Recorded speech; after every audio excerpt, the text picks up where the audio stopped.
汉末三国的舞台上，英雄多如星斗。曹操挟天子以令诸侯，刘备挟仁德而聚人心，周瑜破赤壁以立威名。而陆逊恰似一柄藏于鞘中的利剑，不显锋芒，却锋芒难挡。他出身吴郡陆氏，承世家之学，却不囿于书斋。他初入幕府时仅掌文秘，却能在海昌荒年开仓济民，在山岳乱境募兵立威。他熬得住夷陵半年对峙的焦灼，也能在石亭之战中运筹帷幄。他既是火烧连营的军事家，也是劝客农桑的政治家，更是孙权晚年唯一敢逆鳞执剑的长者。这位从幕僚走到丞相的江东儒将，一生都与东吴的命运紧紧缠绕。他见证了孙权从会稽太守到吴大帝的崛起，参与了东吴从割据江东到三分天下的蜕变，却也在权力的漩涡中为东吴楚魏之争付出了生命的代价。当我们拨开历史的烟尘，会发现陆逊的一生不仅是一部个人的成长史诗，更是解开东吴何以立足江东、抗衡魏蜀的关键密码。他的智谋里藏着江东士族的生存智慧，他的悲剧中映着封建皇权的残酷博弈，而他的忠诚与担当则成为那个乱世里最耀眼的光。这位撑起东吴半壁江山的儒将，以沉稳坚韧立身处世，以家族担当扛起责任，而这样的品格与胸襟，早在少年时代的乱世磨砺中便已逐渐成型。陆逊出身于吴郡陆氏，这是与顾、朱、张并称江东四大姓的名门望族。会稽典录曾载，三国之间，四姓盛焉。陆氏在江东深耕数代，既有名士辈出的文化积淀，也有盘根错节的地方影响力。他的祖父陆虞曾任东汉城门校尉，掌管京城门禁要职；父亲陆俊则官至九江都尉，今安徽寿春东，统辖一郡军事。这样的家世背景，不仅为陆逊早年接受系统儒学教育提供了条件，更让他自幼浸润在士大夫经世致用的家风之中。关于陆逊的出生地，虽元代志源嘉禾志等方志提及他生于吴郡华亭，今上海松江，但更早的史料线索指向其家族根基在吴郡吴县，今江苏苏州。华亭实为陆氏早年别居之地，这一说法也为读史方舆纪要等后世地理名著所采信。他的童年与少年时代被寄人篱下的动荡与家族变故的沉重所笼罩。年少时父亲陆俊病逝，陆逊不得不前往庐江郡舒县，今安徽舒城，依附时任庐江太守的从祖父陆康生活，在叔父膝下读书治学。这段际遇生涯虽远离故土，却让他早早见识了乱世的人情冷暖，也锤炼出远超同龄人的沉稳与韧性。此时的东汉王朝早已分崩离析，各地诸侯拥兵自重，江淮一带更是军阀混战的焦点。公元194年，盘踞淮南的袁术因与陆康素有嫌隙，又觊觎庐江的战略要地，经派遣麾下大将孙策率军攻打庐江郡。陆康深知庐江扼守江淮咽喉，一旦失守，不仅治下百姓将遭兵险，江东士族的根基也会动摇，于是率领军民据城坚守。这场攻防战持续了逾1年，从公元194年初至195年春，庐江城内粮草日渐枯竭，又遭战乱与饥荒双重夹击，陆氏宗族100余人中，近半数因饥馑、兵灾离世，家族蒙受重创。公元195年春，庐江城终究不敌孙策大军的猛攻而陷落，城破仅月余，心力交瘁的陆康便病逝于任上，享年70岁。万幸的是，陆康早在围城之初便预判局势危急，提前将陆逊与部分亲属送往吴郡故地，才为陆氏这一脉保留了香火。当时陆逊的从父陆季年仅6岁，尚无力支撑家族事务。年仅12岁的陆逊虽仍是一身书卷气，却毅然接过了支撑门户的重任，挑起维系家族声望的重担。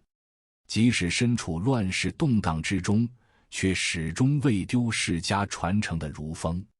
即便周遭战火纷扰，仍坚持闭门苦读，在典籍中探寻经世之道，以读书明志的坚守，延续陆氏士大夫经世致用的家风。据《三国志》注引记载，后来吴县名士群体中，陆季、顾绍以博览书传最为知名，而陆逊与张敦、卜敬、吴粲等人紧随其后，以学识渊博、品行端正受到同辈认可。正是这段于家破实力门户，于乱世中守儒风的经历，让陆逊在江东政局变动中抓住了崭露头角的机会。随着孙策在江东的基业逐渐稳固，吴郡士族与孙氏政权的关系愈发紧密，而一场意外的变故更让这份连结迎来了新的转折点。公元200年，孙策在丹徒狩猎时，遭原吴郡太守许贡的3名门客刺杀，重伤不治，年仅26岁。临终前，孙策将江东基业托付给弟弟孙权，并留下内侍不觉问张昭、外侍不觉问周瑜的嘱托。彼时孙权年仅18岁，虽年少却有雄才，深知要守住兄长打下的江山，必须依靠江东士族的支持，于是广开贤路，征召吴郡、会稽等地的名士入幕，为政权注入新鲜血液。这场招贤令成了陆逊正式踏入仕途的契机。公元203年，21岁的陆逊辞别家族旧业，应召进入孙权幕府，成为一名基层幕僚。起初他担任的是东西曹令史，负责文书起草、官吏考核等文秘工作。这份看似琐碎的差事，却让他得以深入了解江东政权的运作逻辑，也让他养成了事无巨细、一丝不苟的处事风格。真正让陆逊从文书吏蜕变为能力的，是他外放海昌（今浙江海宁）的经历。当时的海昌正遭遇连年旱灾，田地干裂如龟甲，庄稼颗粒无收，饥民流离失所，地方秩序濒临崩溃。孙权任命陆逊为海昌屯田都尉，兼领海昌县令。陆逊抵达海昌后，没有遵循等待上级指令的常规流程，而是当机立断，采取2项关键举措：一是打开官仓赈济贫民，先解百姓饥不择食的燃眉之急；二是组织民众开垦荒田，并根据海昌的气候水土，指导百姓种植耐干旱的作物。短短数年，海昌的旱灾得到缓解，流离的百姓纷纷返乡耕作，地方经济逐渐恢复。这份知民生、解民忧的政绩，不仅让陆逊赢得了海昌百姓的拥戴，更让孙权看到了他兼具行政才干与民生情怀的特质。解决了天灾，陆逊又将目光投向了东吴内部的人患。当时江东境内，尤其是吴郡、会稽、丹阳、今安徽当涂东北等山区，存在大量隐匿人口。许多百姓为逃避繁重的赋税徭役，躲进山林，更有豪强趁机招纳流民，组建私人武装，形成割据一方的山口势力。这不仅削弱了东吴的赋税来源，还对地方统治构成潜在威胁。陆逊敏锐地意识到，这一问题若不解决，将成为江东政权的心腹之患。他随即上书孙权，详细陈述平定山寇、招募流民的必要性，既能扩充军队、增加赋税，又能巩固地方秩序。孙权看后深以为然，当即批准他前往会稽郡处置此事。会稽郡的山贼大帅潘林是当时最棘手的势力之一。他聚众作乱多年，官府多次征讨，均以失败告终，当地百姓对其既怕又恨。陆逊主动请缨前往平叛，最终被平定。此战之后，陆逊不仅肃清了会稽的山贼，还从中招募了2000余名精壮流民编入军队。这是他第一次独立领兵作战，既展现了审时度势、分化敌人的军事智慧，也证明了他的组织能力，为日后执掌东吴大军打下重要基础。从会稽平叛中展露的军事才能，让陆逊逐渐从地方能力走向军中干将，而接下来的鄱阳之战与丹阳平乱，则进一步印证了他谋定而后动的作战风格，更让孙权看到了他超越武将的政治格局。公元216年，在鄱阳郡（今江西鄱阳一带），贼帅尤突聚众叛乱，叛军声势浩大，很快席卷鄱阳腹地，直接威胁东吴在赣江流域的统治。孙权深知此战关乎赣江流域的安危，当即调派久经战阵、素有威名的奋武将军贺齐为主帅，领兵平叛，同时命陆逊随军出征，协助贺齐统筹军务，形成老将压阵、新秀辅战的作战格局。作战中，贺齐凭借丰富经验制定攻坚策略，陆逊则主动承担侦察敌情、调度后勤的任务，两人配合默契。贺齐亲率主力正面击溃叛军防线，陆逊则预判叛军退路，设伏拦截溃兵，最终联手大破游突叛军，斩获数千首级，将这场危及流域统治的叛乱彻底平定。战后，陆逊因功被拜为定威校尉，奉命屯兵荔浦（今安徽和县一带），这是他首次获得独立屯兵的权限，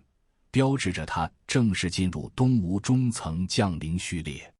更重要的是，通过平定潘林、游突等叛乱，孙权对陆逊的军事谋略与地方治理双重能力有了更深的认可。为了进一步拉拢这位潜力无限的年轻将领，孙权将自己的侄女，即孙策之女许配给陆逊，还时常召他入宫商议军国大事。陆逊的政治地位自此稳步提升。公元217年，陆逊基于对天下局势与东吴内部的洞察，向孙权提出了一条影响深远的建议。他在奏书中直言，当今英雄各据一方，豺狼之敌窥伺时机，若想破敌平乱，必先有足够兵力，而江东山寇与我们素有旧怨，依山据险为患，若内乱不平，决难图谋远方。当务之急是扩充军队，挑选精锐，先顾内部，再图外据。这番话精准点出了东吴的核心困境。此时曹操与刘备在汉中、荆州一带角力，东吴若想在三方博弈中占据主动，必须先解决内部山寇割据、人口隐匿的问题。孙权对这一见解极为赞同，当即任命陆逊为帐下右部都，让他统领亲卫部队，还授予象征权威的旗级，即古代重臣出行的仪仗，以代表领兵权力，命他都督会稽、鄱阳、丹阳三郡军事，全面负责平定三郡山寇、招募兵马的事务。这一任命意味着陆逊从地方将领跃升为区域军事总指挥，掌握了东吴东南方向的核心兵权。就在陆逊着手整顿三郡军务时，曹操为牵制东吴，暗中策反了丹阳郡（今安徽当涂东北）的豪强费战，以利诱劝其反叛，并授意费战煽动当地山岳部落起事，作为曹军在东吴腹地的内应。费战在丹阳经营数十年，凭借宗族势力与地方威望深植人心，而山岳部落本就因东吴的治理政策心存抵触，两者一拍即合，短时间内便聚集起数万人马。这支叛军的规模与声势远超此前潘林、游图之乱。丹阳作为东吴连接江淮与江南的门户，一旦失控，不仅会切断东吴的北部防线，更可能引发周边郡县的连锁叛乱，局势瞬间紧迫。孙权深知丹阳安危关乎全局，即令陆逊率军平叛。可此时陆逊麾下的正规军仅有1000人，兵力与叛军相差悬殊。面对敌众我寡的绝境，陆逊清醒地意识到，硬拼必遭溃败，唯有以之破局。他仔细勘察丹阳山区的地形后，决定施展疑兵之计。先是命令士兵在山谷要道、林间隘口遍插旌旗，又在各处高地架设鼓角，让叛军远远望去，只觉吴军旌旗连绵，声势浩大，误以为有大军压境。入夜后，再派小队士兵潜入山岳部落聚居的山谷，分散在不同方位吹号击鼓，时而呐喊造势，制造出吴军分路突袭、四面合围的假象。山岳部众本就缺乏统一指挥，又从未与正规吴军正面交锋，在疑兵之计的层层震慑下，很快军心大乱。有人以为吴军已堵死退路，有人担忧部落营地遭袭，原本聚集的人马瞬间溃散。陆逊抓住战机，亲率麾下1000人主力发动突袭，直捣废战的核心据点，一举击破其残余武装，顺利平定丹阳之乱。此战的收尾更显陆逊远超常人的治理远见。他并未止步于军事镇压，而是针对山岳问题的根源，推出了一套长治久安的治理方案。其一，推动移民，勒令山区的越族居民迁徙至平原地带，打破其依山而居、据险自守的传统。其二，规范边户，将迁徙的越民纳入东吴户籍体系，引导他们开垦农田，从事农业生产，按规定缴纳赋税，让原本游离于统治之外的流民转变为受朝廷管辖的边户齐民。其三，募兵充军，从越族青壮中挑选10000余名精壮编入军队，既充实了东吴的兵力储备，又削弱了山岳部落潜在的武装基础。这套移民、编户、募兵3位一体的策略，不仅彻底稳固了东吴对丹阳的统治，还为朝廷新增了数万兵力与大量赋税来源。此后更成为东吴治理山岳部落的范本。战后，陆逊奉命率军回驻芜湖，今安徽芜湖。芜湖地处长江中下游枢纽，上可抵御曹魏从淮南南下，下能防范蜀汉沿江东进，是东吴的江防要冲。将如此关键的战略之地交予陆逊镇守，足见孙权对他的信任与倚重已大幅提升。不过，陆逊在丹阳的举措却曾引发部分官员的误解。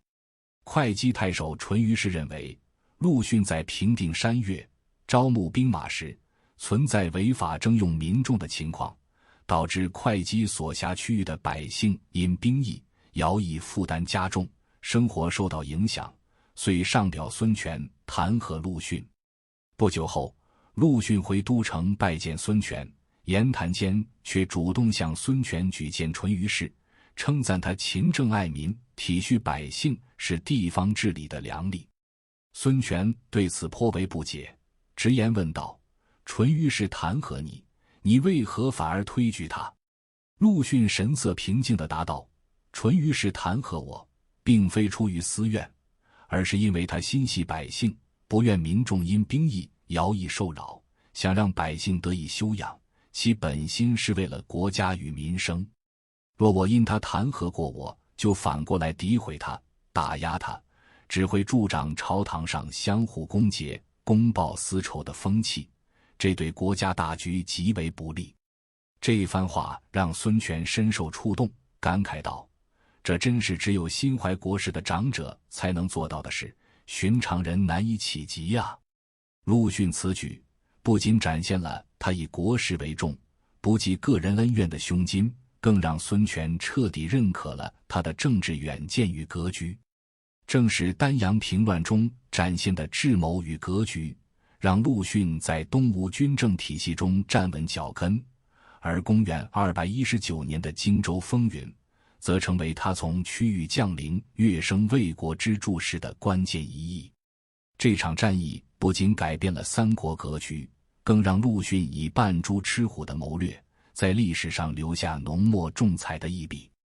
这一年，襄樊之战的爆发，彻底搅动了天下局势的走向。刘备麾下大将关羽亲率大军北伐，先是层层围困襄阳、樊城两座重镇，牢牢扼住曹魏在荆州北部的战略命脉。不久后又恰逢汉水暴涨，他顺势引江水淹灌曹魏援军，一举生擒左将军于禁，斩杀立将军庞德，麾下兵马顺势席卷荆州北部，威震华夏的声势震动中原。就连远在许都的曹操，都曾因关羽的兵锋一度萌生迁都避祸的念头。关羽的强势崛起，不仅让曹魏陷入恐慌，更让东邻的东吴如芒在背。荆州地处长江中游，上接蜀汉益州，下连东吴建业，是东吴西进的咽喉要地。自赤壁之战后，孙权与刘备虽结为抗曹同盟，却始终因荆州的归属问题暗藏嫌隙。时任虎威将军的吕蒙早已看透关羽据守荆州、觊觎江东的野心，他暗中向孙权进言，关羽素来骁勇，又手握荆州重兵，如今北伐立功，气势更盛，若不趁他主力焦灼于襄樊，后方空虚之机夺取荆州，待他日后势力彻底稳固，必成东吴的心腹大患。这番话正中孙权下怀，两人当即秘密定下袭取南郡、擒杀关羽的全盘计划，只待合适的时机付诸行动。同年10月，为麻痹对东吴心存警惕的关羽，吕蒙故意放出重病缠身的消息，以休养为由返回建业，今江苏南京，营造出东吴对荆州方向疏于防备的假象。当他的船队途经芜湖时，时任定威校尉的陆逊特意前往拜见这位东吴军界的核心人物。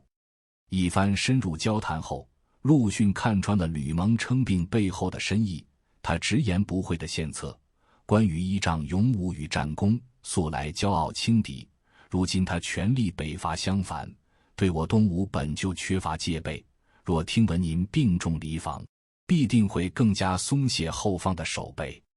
这正是我军出其不意奇袭荆州的绝佳时机，将军应速速与主公敲定大计，切勿错失良机。吕蒙深知袭荆计划事关重大，需严格保密，即便认可陆逊的洞察力，表面上仍故意敷衍道：关羽勇猛难敌，如今又新立大功，军中士气正盛，且他在荆州经营多年，恩心已深入人心，此时图谋他恐怕不易啊。这番示弱的回应，看似否定了陆逊的提议，实则是对这位后辈精准判断力的暗中肯定，他已将陆逊纳入了袭荆计划的考量之中。返回建业后，孙权立刻召见吕蒙，急切询问谁可接替他驻守路口。东吴与荆州交界的军事重镇接续执行袭荆计划。吕蒙毫不犹豫地举荐了陆逊。陆逊此人深谋远虑，兼具谋略与执行力，观他此前平定丹阳山岳、辅佐贺齐平叛的筹谋，足见其才堪当重任，日后必成国之栋梁。更重要的是，他此时名声尚未远播，不为关羽所忌惮，用他接替我驻守路口，必能进一步麻痹关羽，让其放松警惕。若您能任用他，只需令他表面上对关羽示意谦卑，暗中密切观察时机，袭取荆州之事必定能成功。孙权素来信任吕蒙的识人眼光，当即采纳了这一建议，任命时年36岁的陆逊为偏将军、右部都，正式接替吕蒙驻守路口，全面主持对荆州方向的军事部署。东吴袭取荆州的关键一步就此落定。抵达路口后，陆逊并未急于调兵遣将，反而将示弱交敌作为首要策略。他亲自提笔，给关羽写了一封措辞谦卑、礼数厚重的书信，随信还附上丰厚礼品。信中，他对关羽的功绩极尽推崇，您水淹七军，生擒于禁，斩杀庞德，这般赫赫战功，即便商汤、周武的伟业也不过如此，足以震慑天下，令四海侧目。我本是才疏学浅之辈，侥幸得任路口守将，时常盼望能得您指点教诲。东吴与西蜀本为唇齿相依的同盟，自当同心协力，共破曹魏。字里行间满是后生晚辈对前辈的敬仰，全然不见半点军事对峙的锋芒。素来骄傲自大的关羽，见这位名不见经传的书生将领如此恭顺，果然放下了戒备。在他眼中，陆逊既无威名，又显怯懦，完全不足为惧。为集中所有兵力攻克襄樊，关羽竟下令将镇守荆州后方，专门防备东吴的军队，尽数调往北伐前线。这一轻率决策，直接让荆州腹地的防守形同虚设，为东吴的偷袭彻底敞开了大门。与此同时，陆逊在暗中加紧情报搜集与战略布局。通过细作传递的消息，他敏锐察觉到关羽麾下的内部裂痕。留守江陵的南郡太守糜芳，驻守公安的将军傅士仁，此前因军资供应稍有延迟，便遭到关羽的严厉斥责，甚至被威胁待北伐归来再治罪。两人本就对关羽的傲慢跋扈心存不满，如今更是惶惶不可终日，以暗中通过亲信与东吴联络，流露出献城投降的意愿。掌握这一关键情报后，陆逊当即判定袭取荆州的时机已完全成熟。他立刻将荆州的防务漏洞、糜芳与傅士仁的动向密报孙权。孙权随即下令东吴大军全线出击，命吕蒙与陆逊兵分两路，分别担任前锋，直扑荆州腹地。战役打响后，吕蒙率部白衣渡江，伪装成商人船队偷袭江陵，悄无声息控制了这座荆州重镇。而陆逊则率领另一路兵马长驱直入，因关羽后方守军已空，吴军几乎如入无人之境。刘备任命的宜都太守樊友听闻吴军来袭，竟吓得弃城而逃。各据点的官吏与部族首领见主帅遁走，斗志全无，纷纷望风而降。陆逊几乎未费一兵一卒，便顺利占领了宜都郡，切断了关羽西退的第一道屏障。紧接着，他迅速调派将军李毅、谢京率领3000兵马，进攻驻守秭归的刘备麾下将领詹彦、陈凤。李毅率水军沿江而下，谢京领步兵陆路推进，水陆协同之下，很快击溃敌军主力，并生擒主将陈凤。乘胜追击的陆逊并未停歇，又挥师北上，攻打房陵太守邓府、南乡太守郭牧，再次大破齐军，将荆州西部的郡县尽数纳入掌控。左归大卒文部、邓凯不甘心臣服，聚集数千彝族士兵抵抗，却被谢京率军击溃，两人只得逃往蜀地。后来关羽任命文部为将，让他领兵回师反扑，陆逊早已洞悉其处境，派人前往劝降。文部权衡利弊，深知蜀汉已无力夺回荆州，最终率部归降东吴。短短数月间，陆逊率军连下宜都、秭归、房陵、南乡4郡，不仅彻底切断了关羽退回西川的后路，更扫清了荆州西部的所有抵抗力量，为东吴最终擒杀关羽，全面夺取荆州立下头功。此役中，他先用卑辞厚礼麻痹对手，再以速战速决扩大战果，既展现出超越年龄的沉稳谋略，更证明了自己绝非只能平定内乱的偏才，而是可正面抗衡强敌的全能型将领。经此一役，陆逊不再是吕蒙推荐的新秀，而是成为东吴朝野上下公认的国之干城。荆州一战的赫赫战功，彻底奠定了陆逊在东吴军政体系中的核心地位。战后论功行赏，孙权对这位一战成名的将领极为倚重，当即拜他为右护军、镇西将军，晋封楼侯，同时赋予他镇守荆州的重任，让他总领荆州地区的军政事务，相当于将东吴西部门户的安危全权托付。为了进一步彰显对陆逊的殊荣，孙权还特意让扬州牧吕范出面，征辟陆逊为扬州别驾从事，又推举他为茂才，汉代察举制中的重要科目，代表地方对人才的最高认可。要知道，陆逊的籍贯本在吴郡，属扬州，由扬州牧举荐为茂才，既符合汉代选官传统，更相当于以本州贤才的身份为他证明。这份礼遇在东吴众将中极为罕见。荆州的平定不仅改变了东吴的疆域格局，也恰逢天下大势的关键转折点。公元220年10月，曹丕逼迫汉献帝禅位，正式篡汉称帝，改国号为魏，曹魏政权就此建立。公元221年4月，刘备在成都称帝。至此，魏蜀吴三国鼎立的局面正式形成。面对新的政治格局，孙权为了更好地统筹兵力，应对来自曹魏与蜀汉的双重威胁，决定将统治中心从建业移镇至鄂，今湖北鄂州，并将鄂改名为武昌，取以武治国，昌兴基业之意。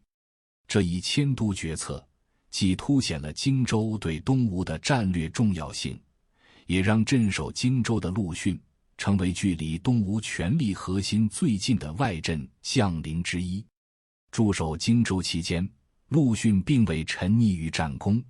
而是以治世能臣的眼光审视这片饱经战乱的土地。他深知荆州刚刚经历战火，百姓流离，人心未定，尤其是当地士人阶层对东吴政权的态度，直接决定了统治的稳固程度。这些士人或为刘表旧部，或为蜀汉故臣，若不能妥善安抚，很可能成为潜在的不稳定因素。于是，陆逊主动向孙权上书，建议严纳荆州心腹之士，量才受职，主张打破地域壁垒，让荆州士人有机会为东吴效力。孙权对这一建议极为认可，随即下令开放仕途，对荆州有识之士加以征召任用，有的被任命为地方官吏，负责安抚百姓，有的被纳入幕府，参与军政谋划。这一举措不仅迅速稳定了荆州的人心，更让东吴从荆州吸纳了一批优秀人才，充实了统治班底，彻底扭转了荆州人不服无志的局面，为东吴在荆州的长期统治打下了坚实基础。而陆逊这种既善领兵又善治民的全能特质，也让他从单纯的军事将领逐渐成长为孙权眼中的核心重臣。荆州的稳固统治尚未完全扎根，一场关乎吴蜀两国存亡的大战已悄然逼近。公元221年，黄初2年，刘备为报关羽之仇，夺回荆州，不顾诸葛亮、赵云等重臣的苦苦劝谏，执意举蜀汉全国之力东征东吴。同年7月，刘备亲率大军沿江东进，蜀军旌旗绵延数百里，气势汹汹地扑向荆州。这场后来被称为夷陵之战的决战就此拉开序幕。孙权深知刘备此时复仇心切，为避免战火扩大，曾多次派遣使者前往蜀汉求和，却均被刘备断然拒绝。无奈之下，孙权只能全力备战，而镇守荆州的陆逊自然成为抵御蜀军的核心力量。他与李毅等将领率军屯驻吴县（今重庆吴山、秭归等地），构筑起第一道防线。起初，蜀军在刘备的亲自督战下士气如虹，攻势猛烈。吴班、冯习率领的蜀军先锋更是击败陆逊所部，迫使吴军向后撤退。刘备乘胜追击，还派人前往武陵郡，邀请当地的五溪蛮部落出兵相助。五溪蛮素来与蜀汉交好，且对东吴统治心存抵触，首领沙摩柯当即率部响应，从侧翼对吴军形成威胁，吴军的处境愈发被动。不久后，刘备派前部都张南率军猛攻一道（今湖北宜都）。宜道是吴军在夷陵前线的核心据点，守将孙桓不仅是孙权的同族侄子，更以勇武深得信任，其防守的稳固与否，直接关系到吴军防线的完整性。消息传至吴军大营，诸将纷纷向陆逊请战，请求即刻出兵救援孙桓。就连一些久经战阵的将领都直言，孙桓将军受困，一道弱师，前线防线必乱，当速救治。面对众将的急切请战，陆逊却异常冷静。他当众分析局势，一道城池坚固，城内粮草充足，且孙桓将军素来深得士卒拥戴，军民同心，足以坚守旬月。更重要的是，蜀军主力被牵制在一道，刘备的注意力必然集中于此，这反而能为我们分散蜀军兵力，寻找反击时机创造条件。此时贸然出兵，非但未必能解围，还可能暴露我方部署，打乱全盘计划。最终，他坚决否决了救援提议，只留下一句掷地有声的话：诸位稍安勿躁，待我的计谋施行，无需出兵救援，孙桓将军的围困自会解除。后来夷陵大捷，蜀军全线溃败，孙桓率军从一道突围，见到陆逊时感慨不已。起初我怨恨您不发援兵，如今亲历战局，才明白您的调度自有深远良策，使我浅见了。除了救援之争，吴军内部还围绕出战与固守爆发了更激烈的分歧。蜀军为逼吴军决战，每日在营前擂鼓挑战，甚至派士兵辱骂吴军，言语极尽挑衅。面对蜀军的频繁挑战，诸将早已按捺不住，纷纷请战，想要与蜀军一决高下，扭转被动局面。但陆逊始终坚守固守不出的战略，耐心劝阻道：蜀军携复仇之势而来，士气正锐，且刘备亲率大军，麾下将士多有死战之心，此时出战，我军未必能胜，反而可能因小失大，陷入溃败。我们现在最该做的是激励将士养精蓄锐，加固营垒，同时密切观察蜀军动向。等他们久攻不下，粮草渐乏，士气自然会衰落，届时必有破绽可循，再一举破敌不迟。可诸将大多无法理解这份隐忍，尤其是那些征战多年的老将以及出身贵族的将领，他们自是资历深厚，战功赫赫，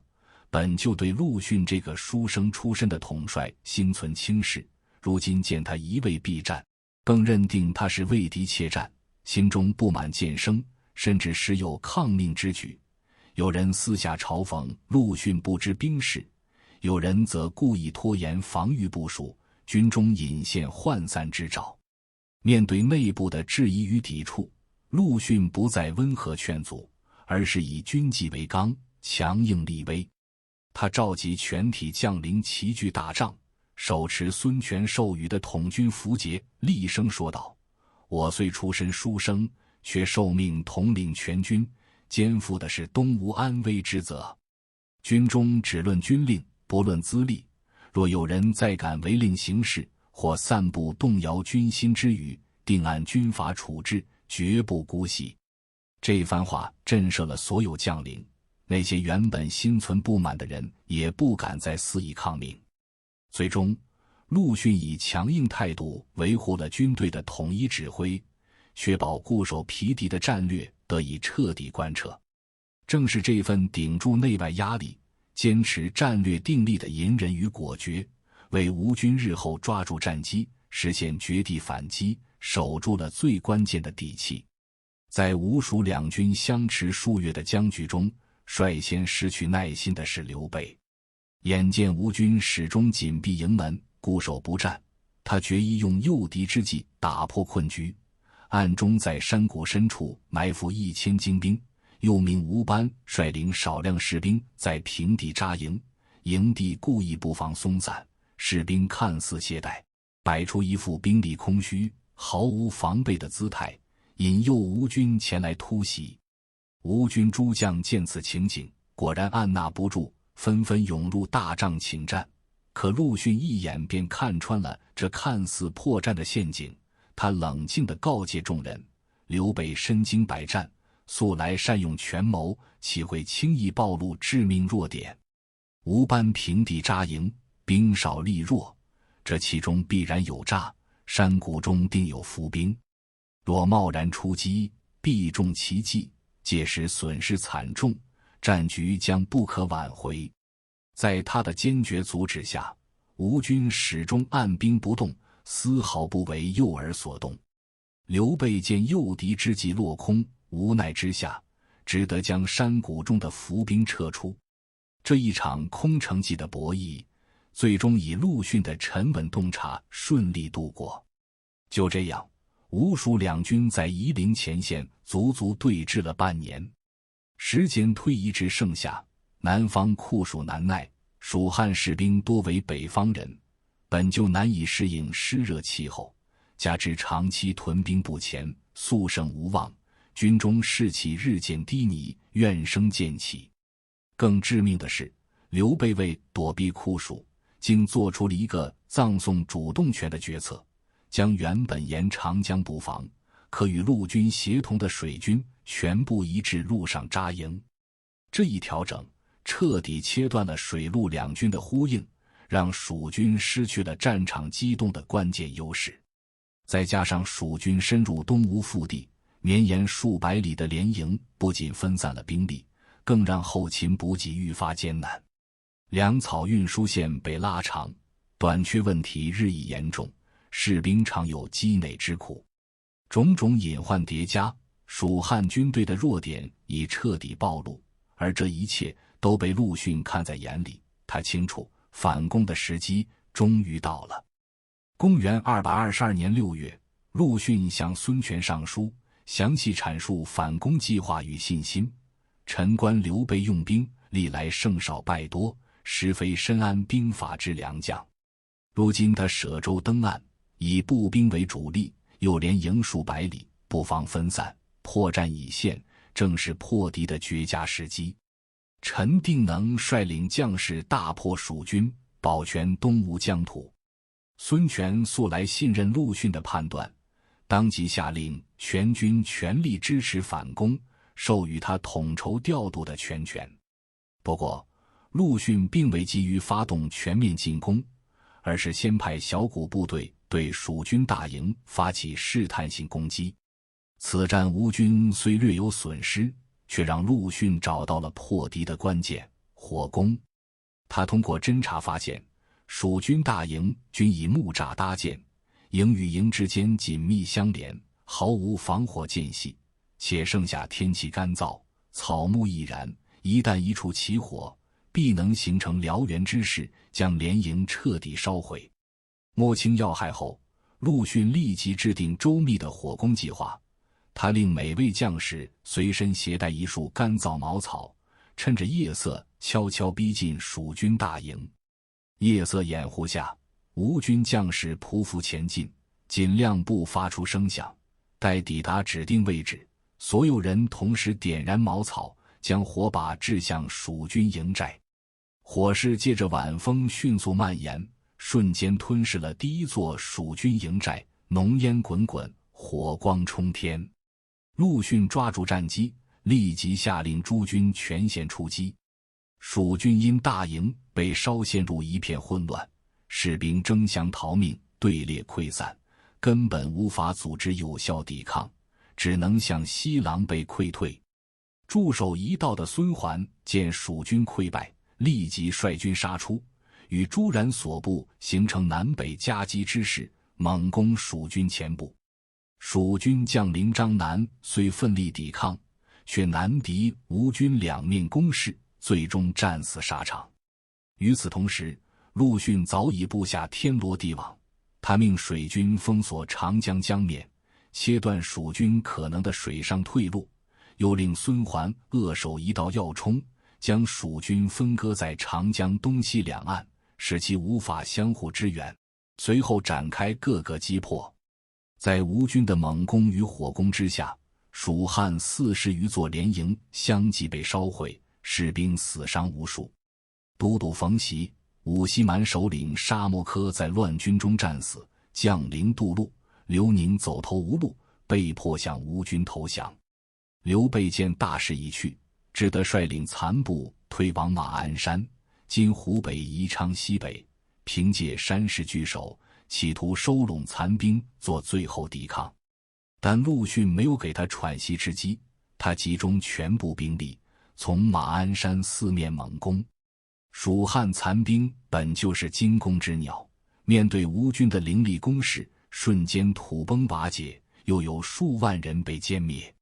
刘备在侍卫的拼死掩护下，趁着夜色突出重围，向白帝城方向仓皇逃窜。负责断后的后卫将军傅同为拖延吴军追击，率部与吴军殊死战斗，直至力竭战死，用生命为刘备争取了撤退时间。刘备逃至秭归后，为阻止吴军继续追击，下令在沿途险要处焚烧挠帛、铠甲等物资，以堵塞道路。经此一役，蜀汉元气大伤，舟船器械、水部军资一时略尽，尸骸漂流，塞江而下。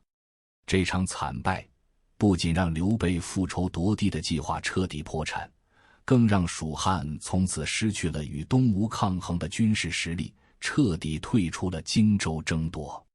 而陆逊则凭借这一场经典战役，不仅保全了东吴，更彻底奠定了自己三国名将的历史地位，成为东吴军事史上的标杆人物。夷陵大捷的欢呼声彻底消散了吴军诸将此前对陆逊的所有质疑。那些曾因他避战而心生不满，因他书生出身而暗自轻视的将领，此刻尽数被他出神入化的军事谋略折服，军中再无半分质疑之声。孙权在吴都得知夷陵之战的详细经过后，特意召陆逊返回建业。君臣二人论及战事时，孙权忽然笑着提起一桩往事：你在前线统兵时，诸将多有不服，甚至违逆军令，擅自行动，当时你为何不向我上书告发他们？陆逊闻言躬身行礼，从容答道：臣蒙受主上恩遇，得以肩负统军抗蜀的重任，这份信任远超臣的能力所及，臣心中早已感恩不尽，唯有以国事为重，不敢有半分思念。况且那些将领，或是追随您多年的亲信旧部，或是冲锋陷阵、屡立战功的勇将，或是为国家奠基的功臣，他们都是辅佐陛下成就大业的栋梁之才。臣虽愚钝，却常仰慕战国时蔺相如先国家之急而后私仇的格局，也敬佩东汉寇荀退让避嫌以安军心的智慧，只愿全力维护军队团结，不愿因个人恩怨告发同僚，以致破坏军心，耽误国家抗敌大事。这一番话让孙权深受触动，当即大笑道：你有如此以国事为重的胸襟，真是东吴的幸事。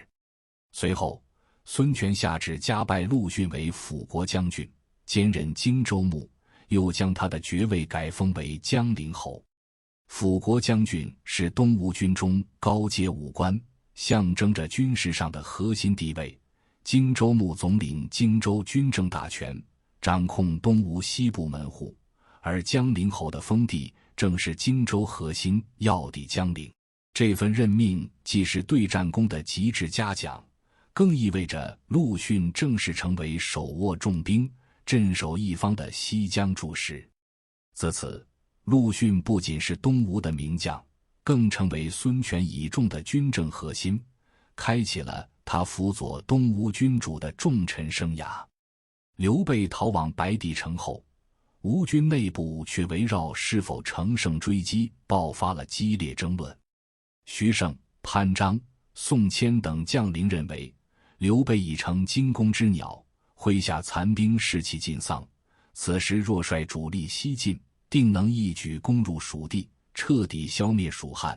于是纷纷上书孙权，力请即刻进兵。孙权见众将战意高昂，心中也生出几分动摇，遂召来陆逊商议对策。陆逊与朱然、骆统经过反复推演分析，很快达成一致结论：曹丕正暗中大规模集结军队，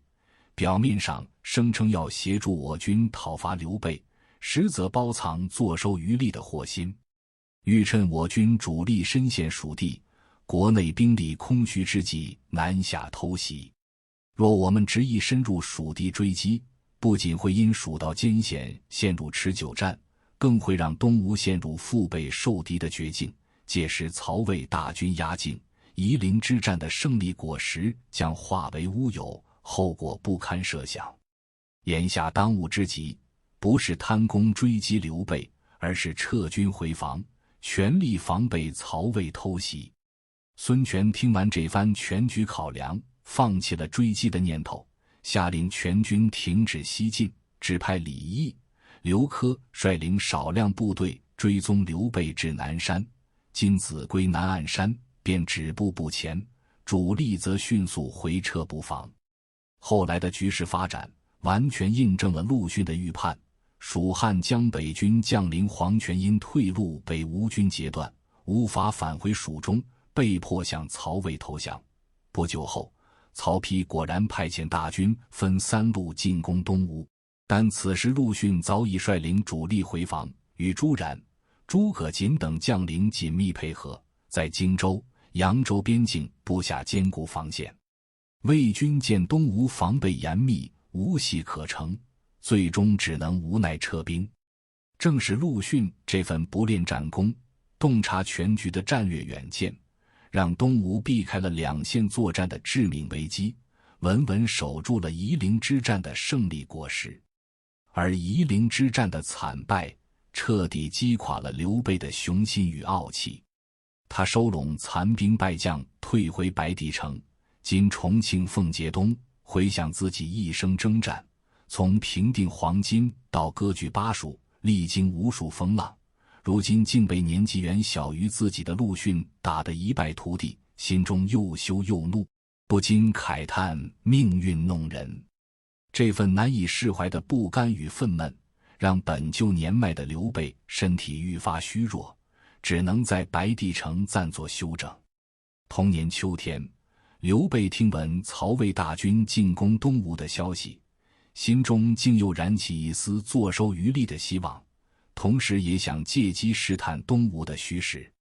他特意给陆逊写了一封信，语气中带着几分刻意的挑衅：如今魏军已兵临江陵，我也正准备整顿兵马再次东征，将军此次还能抵挡得住吗？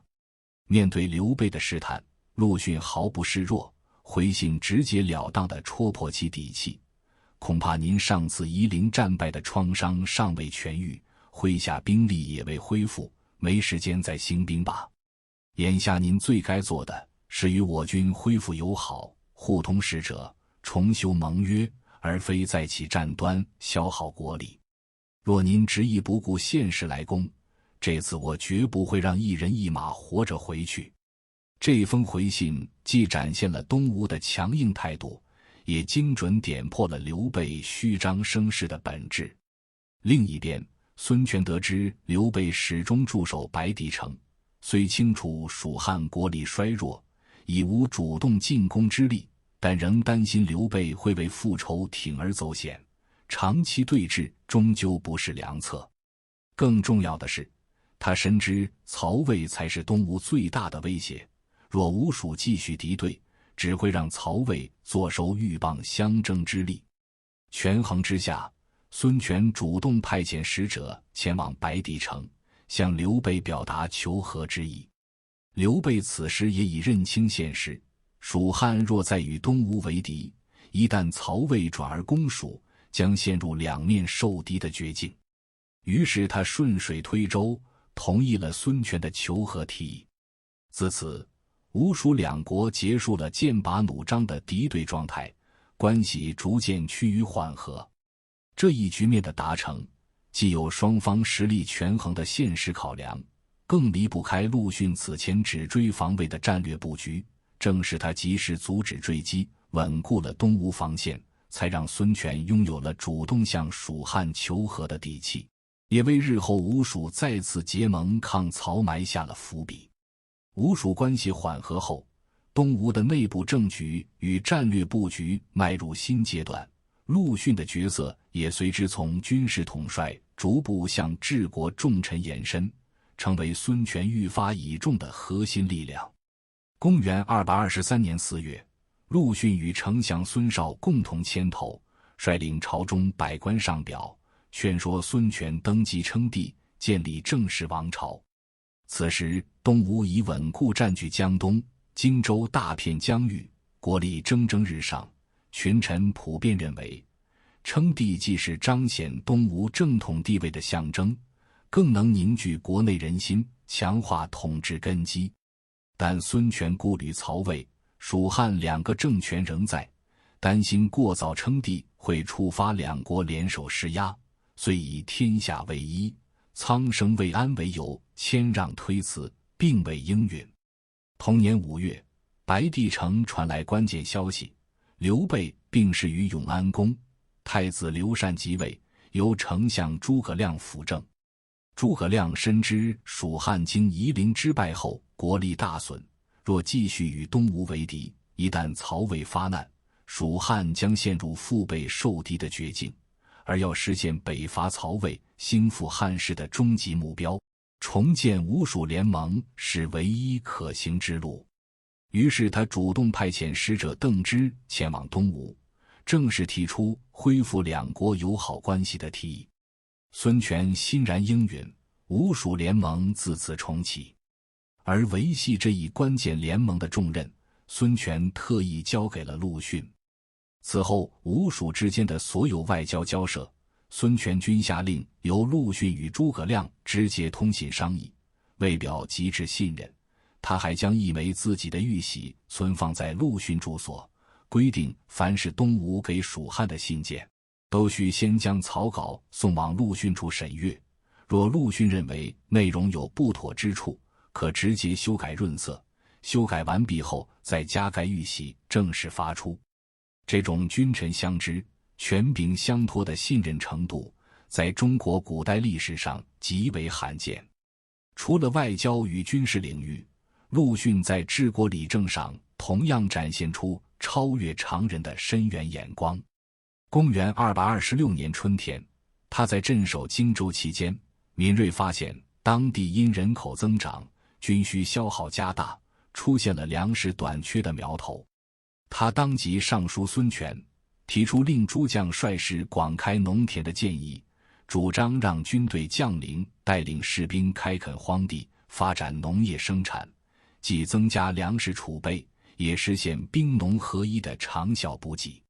陆逊在奏书中强调，军以食为天，粮足则兵强，兵强则国固，明确指出粮食充足是政权稳定与军事行动的根本基础。孙权对这一建议极为认可，在回信中盛赞：“你的主意极好，从今日起，我将与太子及诸皇子亲自带领部众耕种农田。我用驾车上的8条牛分拉4犁耕作，虽比不上古代圣贤亲耕吉田的典范，也愿意与百姓同劳的行动，为全国臣民做表率。在孙权与陆逊的共同倡导下，东吴各地迅速掀起垦荒屯田的热潮，粮食产量大幅提升，不仅顺利缓解了荆州的粮荒，更从根本上为东吴的经济稳定与后续发展打下了坚实基础。同年10月，陆逊又将目光投向了法令与赋税改革。当时东吴部分法令条款过于严厉，对违法者的惩处偏重，同时赋税征收标准偏高，叠加徭役负担，长期下来不仅加重了百姓生活压力，更在局部地区引发了不满情绪。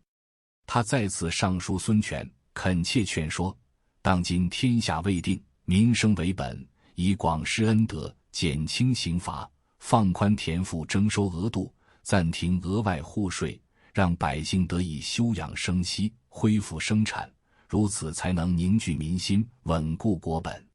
孙权对这一建议同样高度重视，在回信中坦诚道：你我君臣相知，情分非同一般，国家的喜乐忧虑本就是你我共同承担的责任。你的建议既利于国家长治久安，又能切实体恤百姓，我必定全数采纳。随后他立即下令，命相关部门全面整理东吴现行的全部法令条款，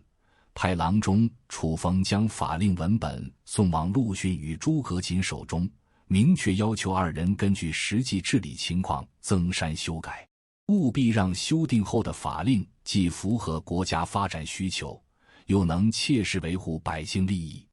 从治国理政的民生谋划，到军事战略的全局把控，陆逊的远见卓识始终是东吴应对内外挑战的核心支撑。公元228年，黄武7年5月，一场精心布局的诱敌大戏在江淮地区悄然拉开帷幕。东吴鄱阳太守周防卫引诱曹魏扬州牧曹休入瓮，特意遣人向曹休送去亲笔密信。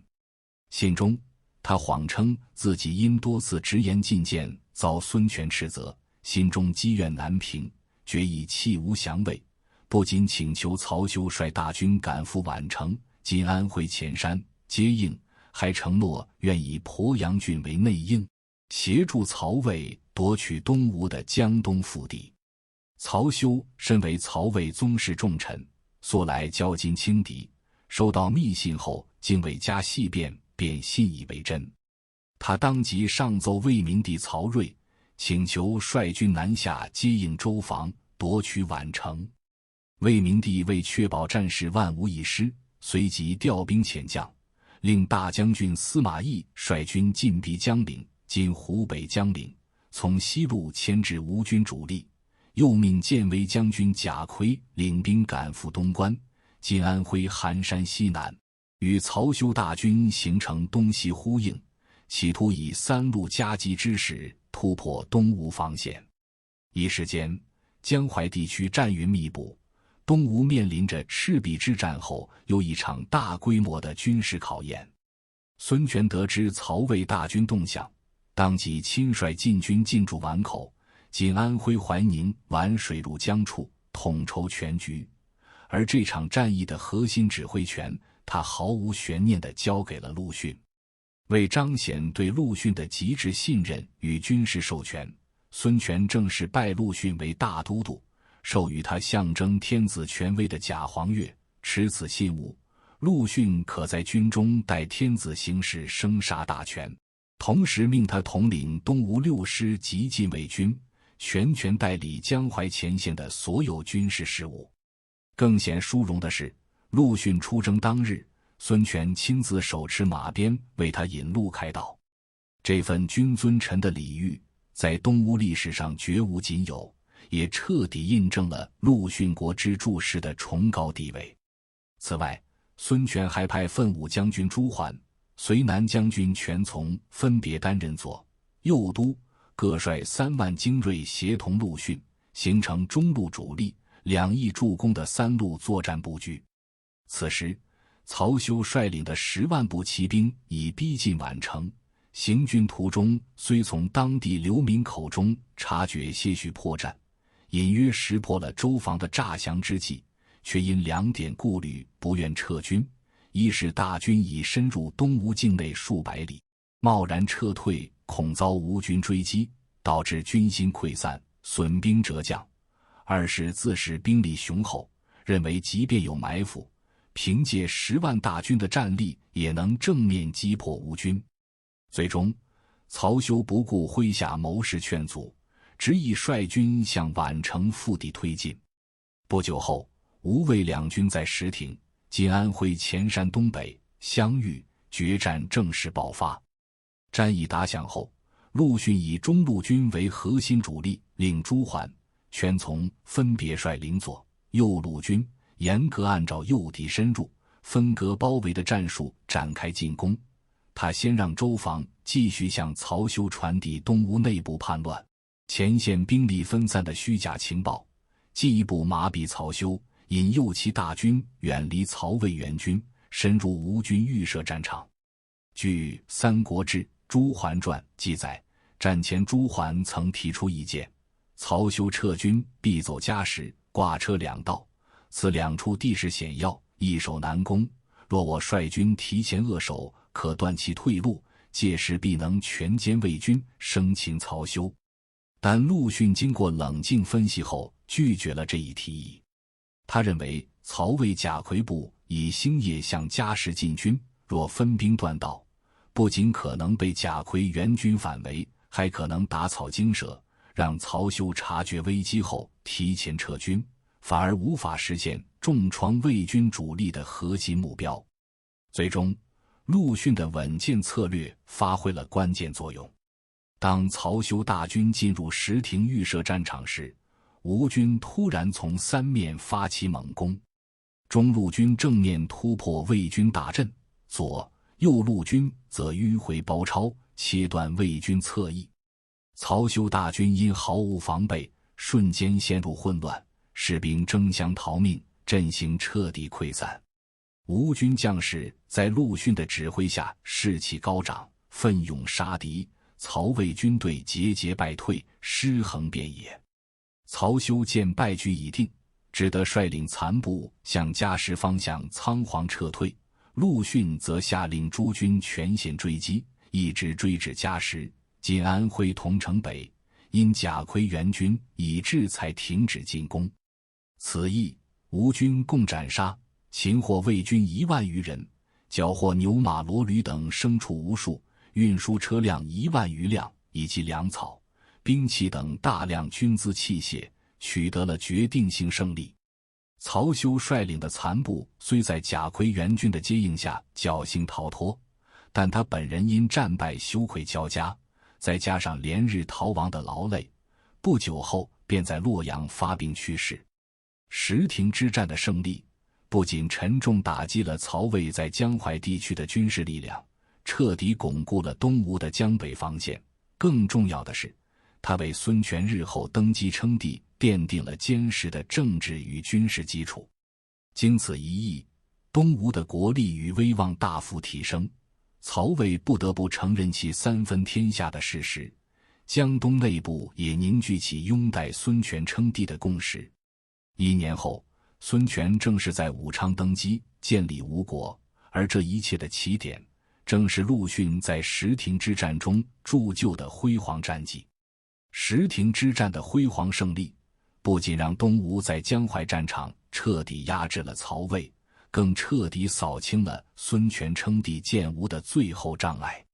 军事上的威慑力、内部的凝聚力、外部的认可度均已齐备，称帝时机完全成熟。公元229年，孙权在武昌正式登基称帝，定国号为吴，改元黄龙。这一举措标志着自赤壁之战后动荡的天下格局，最终定格为魏、蜀、吴3国鼎立的稳定形态。为表彰陆逊数十年如一日的赫赫战功与深远治国贡献，孙权特意打破两汉以来的官制常规，在大将军这一最高军职之上，增设上大将军一职，此职位皆凌驾于三公之上，且为陆逊专属授予，不设第二人。与此同时，孙权任命诸葛瑾为大将军、左都护，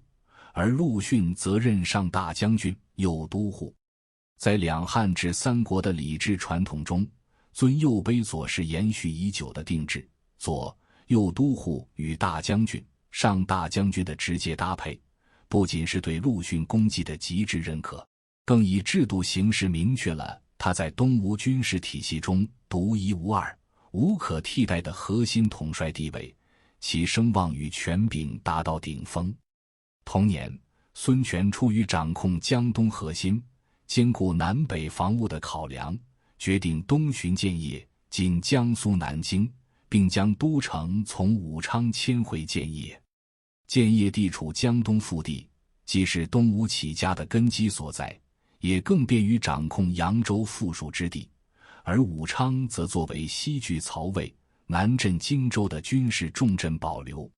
临行前，孙权做出了一项关乎东吴国运的重要安排，留太子孙登、诸位皇子及尚书九官驻守武昌，同时下旨征召陆逊前往武昌辅佐太子，统领留守武昌的公府事务，更授予他掌荆州及扬州豫章、鄱阳、庐陵三郡军政大权的特权，由他全面主持东吴后方的军国大事。这一安排相当于将东吴半壁江山托付给陆逊，他既要坐镇荆州这一战略要地，防备曹魏南下与蜀汉异动，保障后方安全，又要辅佐太子处理朝政，培育储军治国能力，稳定朝堂秩序，更需统筹荆州及豫章三郡的赋税、兵源，为建业的中央政权提供支撑。其职责之重、权柄之广，堪比朝中宰相，甚至兼具后方统帅与太子太傅的双重角色。这份托国之任，使孙权对陆逊能力的绝对信赖，更彰显出他已将陆逊视为守护东吴基业、衔接两代君主的核心支柱。孙权深知太子孙登肩负着继承大统的重任，而陆逊不仅谋略超群，更兼具儒家士大夫的德行与朝野公认的威望，是教导皇室子弟的最佳人选。因此他特意下令，让陆逊全面负责诸位皇子的教诲，希望他们在陆逊的言传身教下，成长为能担起家国重任的合格继承者。当时建昌侯孙律正值年少，心性未定，沉迷于斗鸦之乐，他耗费大量财力物力修建斗鸦栏，每日与仆从玩赏斗鸦，将研习学问、熟悉政务的政事抛诸脑后。陆逊得知后，当即前往孙律府邸，毫不留情地当面规劝，君后身为皇室子弟，一言一行皆关乎宗室颜面与国家未来，当以勤勉为先，研读儒家经典以明事理，体察民生疾苦以长见识，将来才能为陛下分忧，为百姓谋福。如今沉迷斗鸦这类琐事，既荒废自身才学，又有损皇室威严，于国于己有何益处？孙律被陆逊的严厉态度震慑，也幡然醒悟自己的过错，下令拆毁斗鸦栏，从此摒弃玩乐之心，专心向学，一改往日顽劣之态，逐渐成长为稳重可靠的宗室子弟。另一位皇室子弟舍生校尉孙松，孙权弟弟孙毅之子，虽身份尊贵，却素来轻视军纪。他麾下的士兵常散漫无章，操练时军容不整，甚至有士兵擅自离岗，欺压百姓。陆逊得知后，并未因孙松的皇室身份而迁就，反而亲自前往孙松的军营，当着他的面，将几名严重违反军纪的士兵处以坤刑，即剃光头发，古代兼具惩罚性与羞辱性的刑罚。随后严肃斥责孙松，将军手握兵权，当以治军严明为根本，若连麾下士兵都约束不住，如何能担当镇守一方之责？陛下信任你，将禁军交给你统领，你却放任军纪松弛，这是有负皇室信任啊！孙松起初被当众斥责，脸色涨红，心中满是不服，面露愠色。陆逊见他情绪稍缓，便平静问道：“你素来不嫌弃我粗鄙，常来与我交流军政事务，本是为明晓自身过失，提升治军能力。如今我顺从你的心意，尽忠尽言指出问题，你为何反而不悦？”孙松听后恍然大悟，连忙笑道：“我并非怨对您，只是为自己治军不严的过失感到羞愧。”此后，孙松严格约束部下，亲自监督士兵操练，麾下军纪大为改观，成为东吴宗室中少有的治军能手。即便是太子身边的属官，陆逊也会以正道加以引导，绝不放任错误思想传播。南阳人谢景是太子孙登的宾客，颇有才学，却推崇曹魏大臣刘毅先刑后礼的理论，认为治理国家应当先靠严厉刑罚威慑百姓，再推行礼教教化。陆逊得知后，立即召见谢景，当面呵斥道：“礼制优于刑制是自古以来的治国正道，从周公治理到孔子论政，无数历史经验反复验证，以礼教引导百姓，百姓才能真心归附。若一味依赖刑罚，只会让百姓心生畏惧，却难以真正认同朝廷。”刘毅以琐碎狡辩歪曲先圣教诲，其理论根本站不住脚，更不符合我东吴以人治国的理念。您如今在东宫侍奉太子，是太子治国理念的重要影响者，当尊奉仁义之道，宣扬善言美德，像刘毅这种误导人心的错误言论，绝不可再提起。谢景被这番话点醒，从此放弃这一观点，潜心研究儒家礼教与治国正道，最终成为太子身边的得力助手。陆逊为人正直严厉，对待皇室子弟不偏袒不纵容，始终以家国大义为准则，处理朝政事务更是尽心尽责，从荆州防务到民生安抚，事无巨细皆亲力亲为。后来太子孙登前往建业面见孙权时，曾专门向孙权述说陆逊在武昌的忠诚与勤劳。陆逊公在武昌坐镇，后方军政诸事皆处理得井井有条，荆州防务稳固，百姓安居乐业。而臣在他辅佐下也学到许多治国之道。有他在武昌，后方诸事皆无忧，您可安心处理建业的朝政与江东事务。孙权听后，对陆逊的信任愈发深厚，也愈发庆幸自己当初让陆逊辅佐太子，主持后方的决定。尽管陆逊长期驻守武昌，远离都城建业，但他始终心系朝堂，牵挂国事，对国家政策的利弊得失尤为关注。他曾多次上书孙权，直言当时东吴部分法令条例过于严苛，对百姓的约束过紧，一生民怨。同时建议孙权打破资历限制，优先选拔重用有真才实学之人，让他们在军政岗位上充分施展才华。陆逊在奏书中强调，为政之要在于得人，得人则吏治清明，吏治清明则百姓安定。他认为，重用贤才不仅是治理国家的根本，更是安抚远方人才，吸引天下贤士归附东吴的关键。孙权深知陆逊的建议皆出自公心，利于长远，大多予以采纳，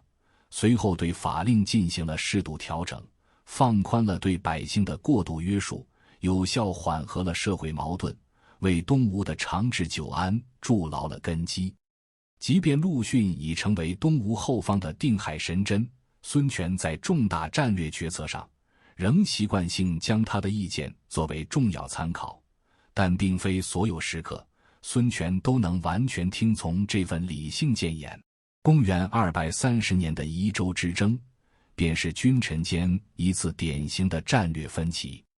这一年春天，随着东吴国力稳步提升，孙权突然生出开拓疆土的念头，计划派遣大军攻取宜州、今台湾与珠崖、今广东徐闻及海南岛。他既有通过新疆域彰显帝王功绩的雄心，也希望获取两地的物产资源与人口，进一步增强国力。在敲定决策前，孙权特意召陆逊入朝，期待得到这位核心重臣的支持。然而陆逊却明确表示反对，他随即上书孙权，条理清晰地阐述了自己的顾虑。如今天下尚未统一，曹魏仍是我们最大的敌人，治国的核心应是养育市民，发展生产，减轻百姓租赋负担，积累财力与人力，待国力足够强盛，再图谋北伐统一大业。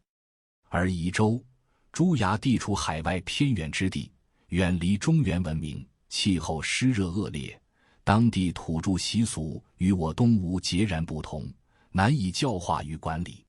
若派大军征讨，会耗费巨额军资粮草，即便侥幸占领，这些地方地处偏远，也难以对国家强盛起到实质帮助，实在是得不偿失。可惜的是，此时的孙权被开拓疆土的执念主导，并未采纳陆逊的劝告，仍坚持派遣将军魏温、诸葛直率军出征。后续事态的发展印证了陆逊的预判，吴军在征讨途中遭遇重重阻碍，士兵因不适应宜州的湿热气候，大规模感染疫病，死亡人数超过半数。宜州土著也凭借地形优势奋起抵抗，吴军虽勉强抵达当地，却无法建立有效统治，最终仅俘获数千宜州人便被迫撤军。这次征讨不仅未给东吴带来任何实际收益，反而造成了巨大的人员与物资损失。事后，孙权也对当初未听陆逊建议深感后悔，为这次冒进的决策付出了沉重代价。2年后的公元232年，陆逊再次展现出他审时度势、灵活应变的军事智慧。这一年，他奉命率领大军向曹魏庐将军之所陆安（今安徽六安东北）进发，意图夺取这一江淮战略要地，牵制曹魏在淮南的兵力，为东吴东线防线减轻压力。曹魏扬州都督、征东将军满宠是位久经沙场的老将，早已预判到吴军可能进攻庐江，因此始终密切监视吴军动向，在庐江周边布下了严密的侦察网络。当满宠通过侦察兵得知吴军舍船登陆，向庐江腹地推进时，立即判断出这是吴军的主攻方向，随即督率麾下精锐部队，在吴军必经的杨驿口、阳泉水与决水交汇处，今安徽霍丘东北设下埋伏，静待吴军入瓮。陆逊率领大军行进至庐江外围时，通过侦察兵的报告敏锐察觉到魏军的异常动向，沿途的魏军哨所突然增多，且有小股魏军骑兵频繁在周边探查，却始终不与吴军正面接触。他结合地形分析，很快判断出满宠大概率已在杨驿口布下埋伏，若继续按原计划进军，吴军必将陷入魏军的包围，蒙受重大损失。因此，陆逊当机立断，下令全军停止前进，连夜拔营撤退，沿原路返回江东。由于撤军及时，部署周密，吴军未损一兵一卒，满宠精心设下的埋伏最终彻底落空。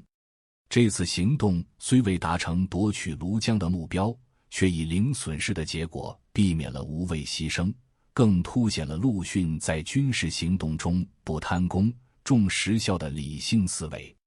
相较于强行进攻求胜，他更看重保全实力、规避风险，这也是他多年领兵作战鲜有败绩的关键原因。从军事行动的审时度势，到国家战略的理性规劝，陆逊始终以全局为重的视角辅佐孙权，而公元233年的辽东之变，更让他成为化解东吴潜在危机的关键人物。这一年2月，割据辽东的公孙渊因受曹魏军事压力，即魏明帝派汝南太守田豫、幽州刺史王雄率军威慑辽东，为寻求外部支援，派遣使者前往东吴，向孙权奉表称臣，请求归附。对孙权而言，这无疑是拓展外部盟友，从北方牵制曹魏的绝佳机会。若能与辽东结盟，便可形成东吴在南、辽东在北的夹击之势，缓解东吴在江淮、荆州两县的压力。因此，孙权得知消息后大为喜悦。同年3月，便派遣太常张弥、执金吾许彦等人，携带大量金宝珍货前往辽东，正式册封公孙渊为燕王，与辽东建立起名义上的藩属关系。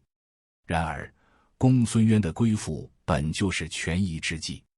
收到孙权的册封与厚礼后，他仔细权衡局势，东吴与辽东相隔千里，中间还隔着曹魏的幽州、青州，一旦曹魏发起进攻，东吴根本无法及时驰援，反而与东吴结盟只会激化曹魏对辽东的敌意，招致更猛烈的军事打击。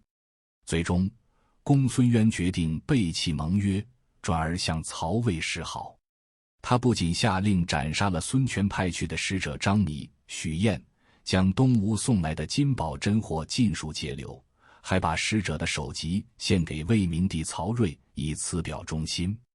同年12月，曹魏为拉拢公孙渊，拜他为大司马，封乐浪公，辽东与曹魏的关系彻底缓和，东吴的远交计划宣告破产。消息传回东吴，孙权怒不可遏，自己一片诚意却遭公然背叛，使者被杀更是奇耻大辱，让东吴在天下诸侯面前颜面尽失。他当即拍案而起，决定亲自率领大军远征辽东，讨伐公孙渊，以雪此恨。朝中大臣纷纷上书劝阻，认为辽东路途遥远，行军艰难，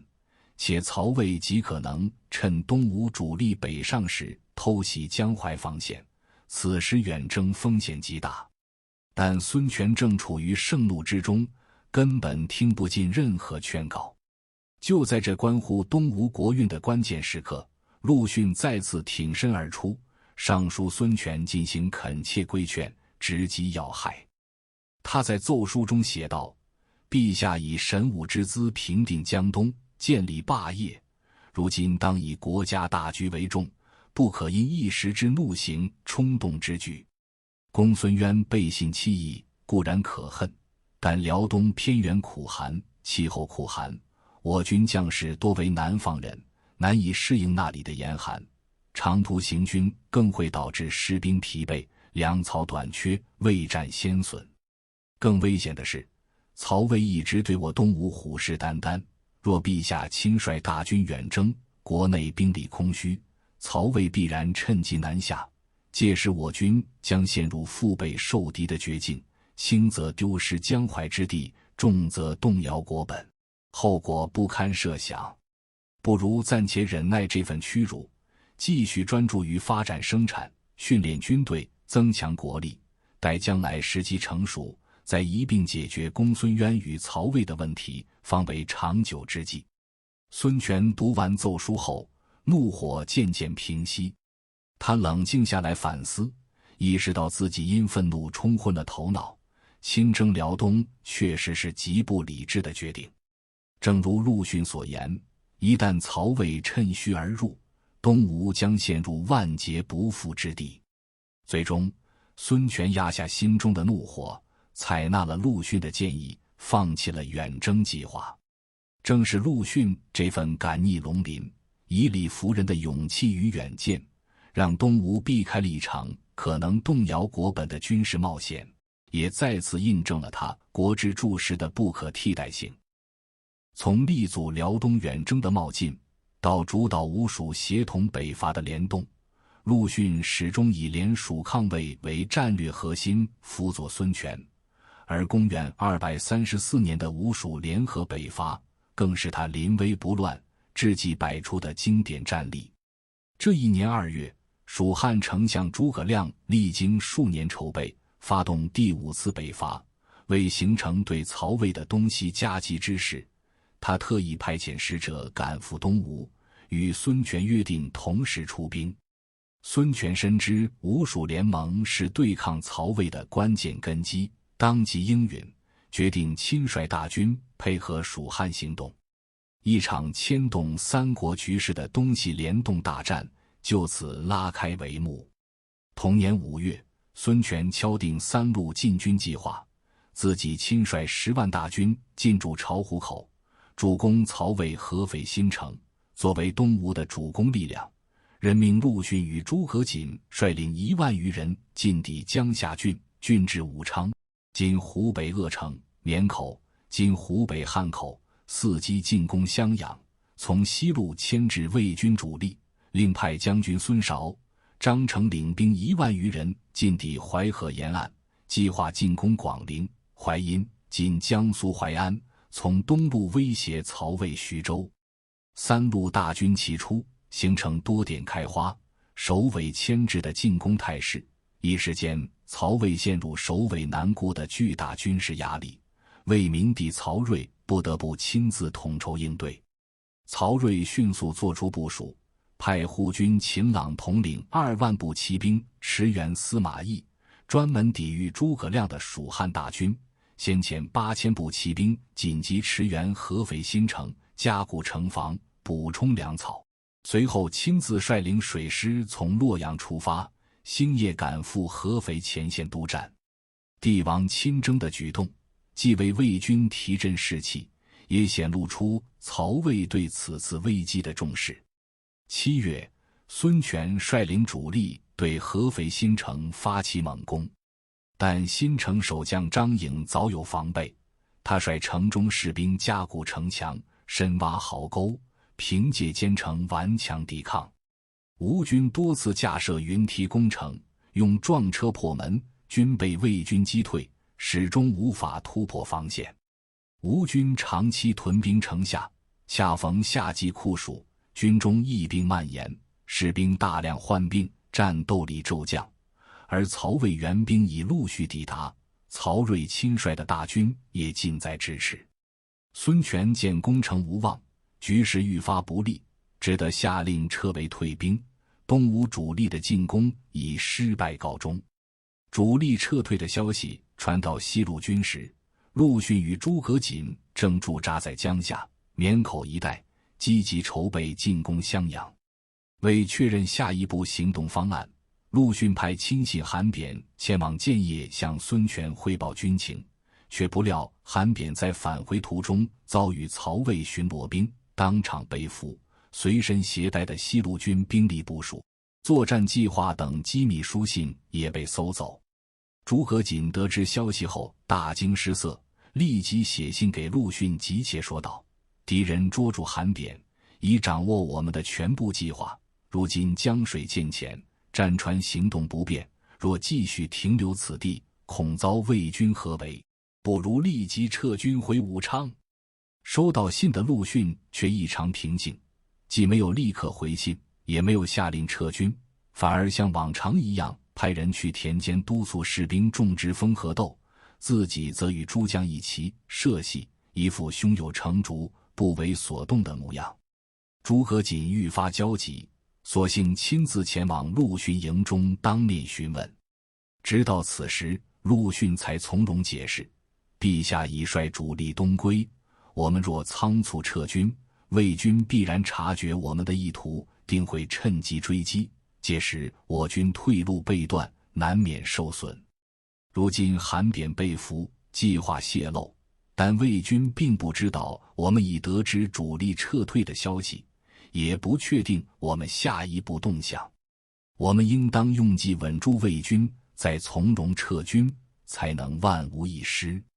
随后两人定下周密的撤军妙计，依然按原计划摆出进攻襄阳的姿态，由诸葛瑾率领水军沿汉水向襄阳缓缓推进，陆逊则亲率陆军从陆路进发，营造水陆协同、夹击襄阳的假象。曹魏素来忌惮陆逊的军事才能，见吴军进攻态势不仅未减，反而愈发逼近，果然不敢轻举妄动，立即收缩兵力，退守襄阳城内，全力加固城防，防备偷袭，丝毫没有察觉吴军的撤军意图。吴军继续向襄阳方向推进，一路上虚张声势，插满旌旗的船队沿江而行，大张鼓角，缓缓前进，让魏军始终紧绷神经，不敢出城探查。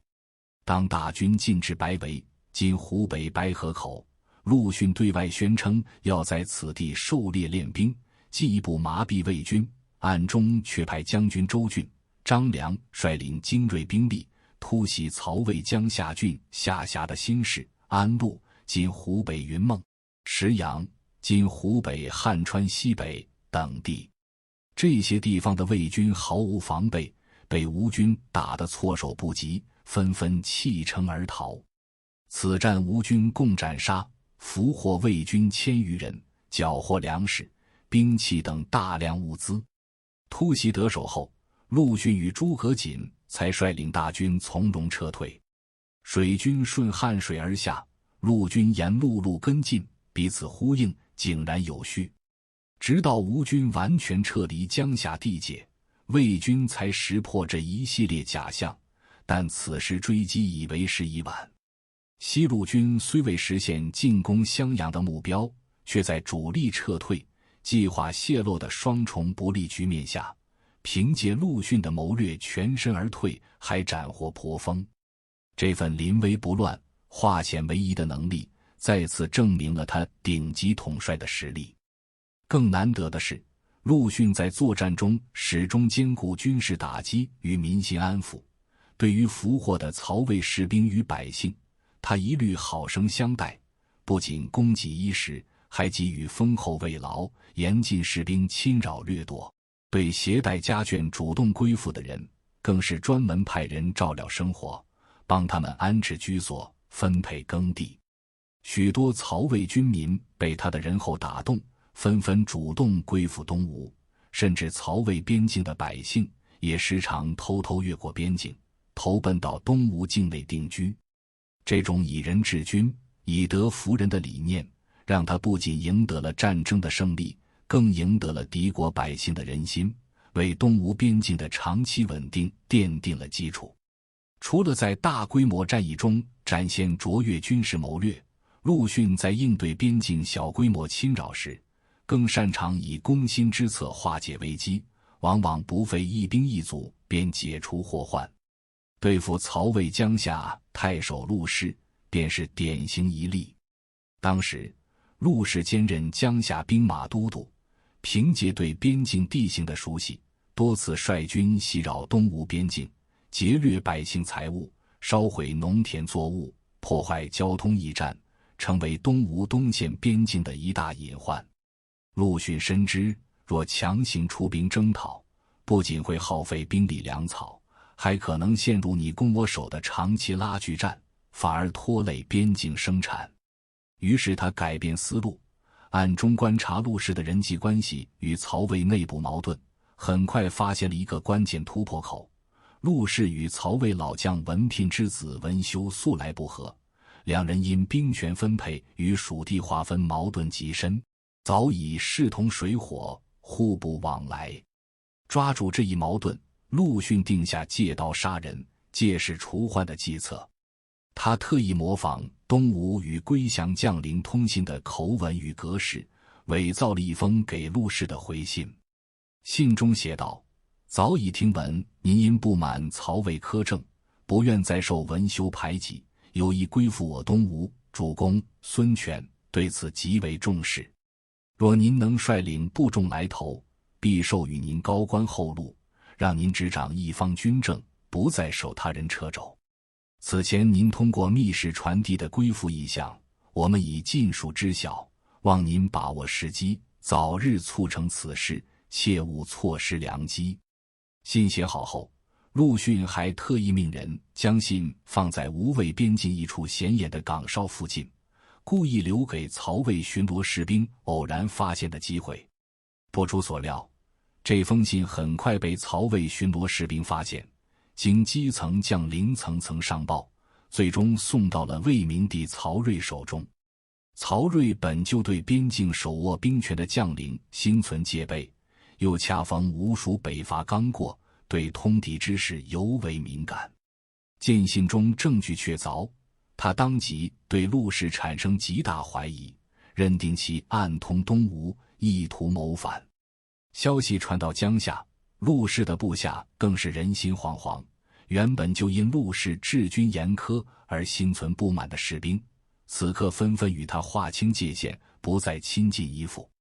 尽管陆氏多次上书曹睿，声泪俱下地辩解自己是被陆逊陷害，信中内容全是伪造，但曹睿对他的疑虑早已生根。在曹魏政权中，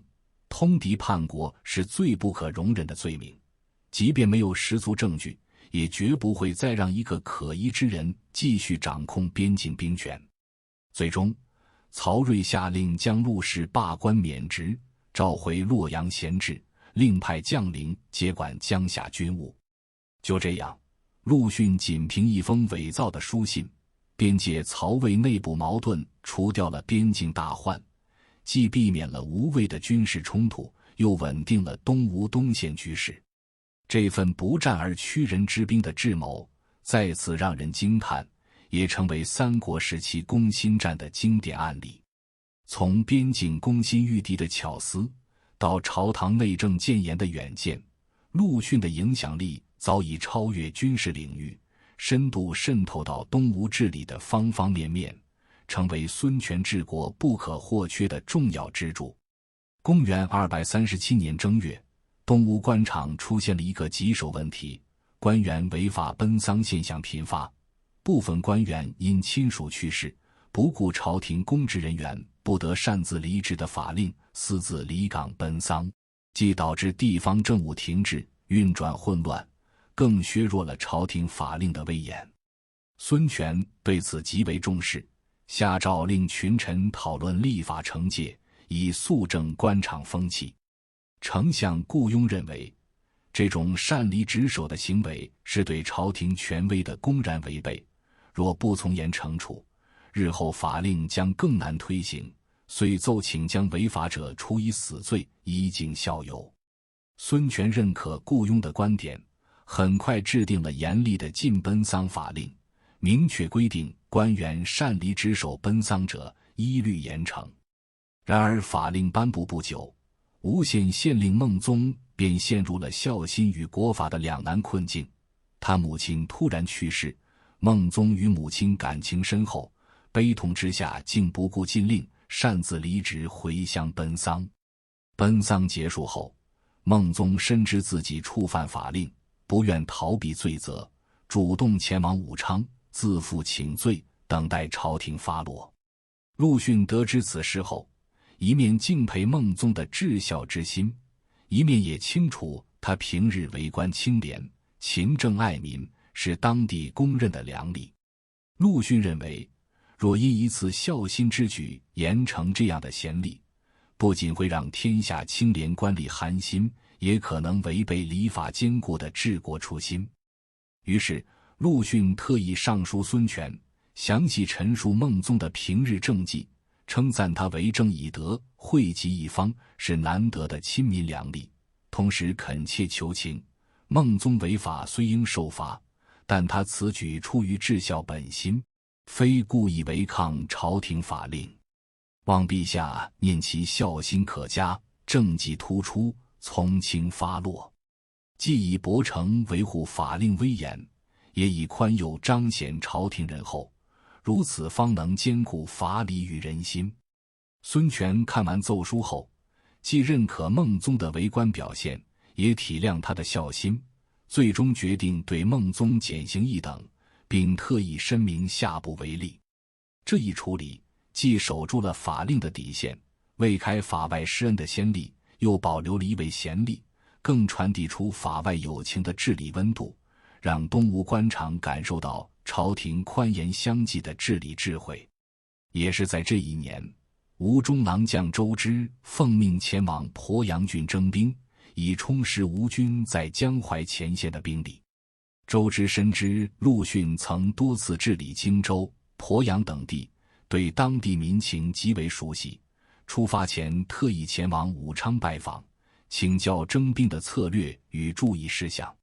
陆逊经过对鄱阳民情的分析，郑重提醒道：鄱阳百姓素来性格刚烈，且因早年多次受山岳之乱影响，民心本就难安。如今朝廷在此地大规模征兵，若政策推行过急，不顾百姓意愿，极易引发不满，甚至可能激起民变。以我之见，当前不宜强行征兵，应先推行安抚政策，减免当地赋税，修复因战乱损坏的农田，让百姓休养生息，待民心稳定后再逐步推进征兵事宜，方为稳妥。但周之认为征兵是朝廷下达的死命令，必须按时完成兵力指标，并未听从陆逊的劝告。到任后，他不顾鄱阳百姓的实际困难，强行划定征兵名额，果然引发了当地百姓的强烈不满。很快，吴惧等人趁机聚众起义，突袭了周之的军营，周之在混乱中被杀。起义军迅速占领了鄱阳郡南部的几个县城，局势再度紧张。起义消息传到建业，孙权大为震惊，立即命令陆逊与偏将军陈表率军前往平叛。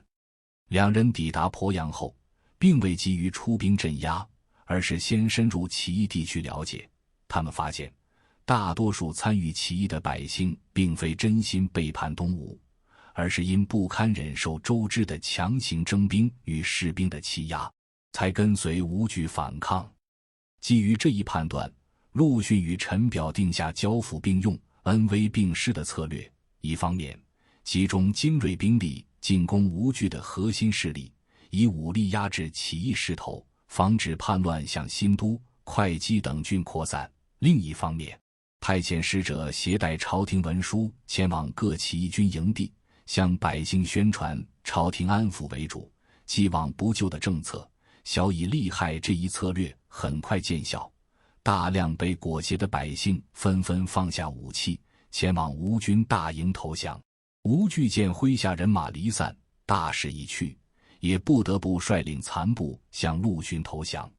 此次平叛，陆逊与陈表不仅成功稳定了鄱阳局势，还从投降的百姓中挑选了8000余名青壮编入军队，充实了吴军兵力。更重要的是，通过安抚百姓、减免赋税的举措，巩固了鄱阳、新都、会稽3郡的统治基础，让当地百姓重新认可东吴的治理。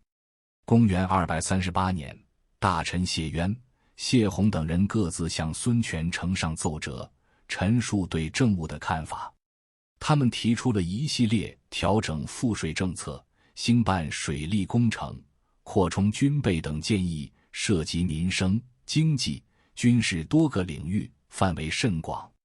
孙权认为这些建议事关国家全局，若贸然决断，可能引发连锁反应，于是没有自行定夺，而是将所有奏折下交给陆逊，让他结合荆州、扬州的实际情况审定，提出专业的参考意见。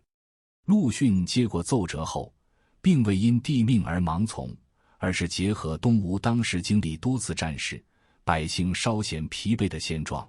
逐一分析每条建议的可行性与潜在影响，很快向孙权上书，阐明了自己的核心观点：国家以百姓为根本，军队的强盛依赖百姓的人力支撑，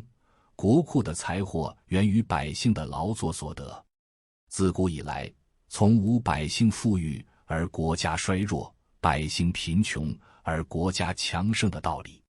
因此，治国者只要能得民心，让百姓安居乐业，国家自然安定；若失却民心，过度压榨百姓，必生混乱之患。如今东吴虽暂无大的战事，但百姓历经夷陵、石亭等站，仍需休养生息。若不能让百姓得到实际利益，却要求他们为国家竭力承担新的赋役，这实在难以实现。《诗经》有云：变易人民，上天赐福，正是说明了安抚百姓、顺应民心的重要性。臣请求陛下广施圣恩，下令安抚赈济生活困苦的百姓，减轻他们的租赋与徭役负担，让百姓得以休养生息。待数年积累后，国家财力丰裕，百姓生活安定，再推行谢渊、谢洪等人的建议，届时既不会拖累百姓，也能让各项事务顺利推进，实现国与民双赢。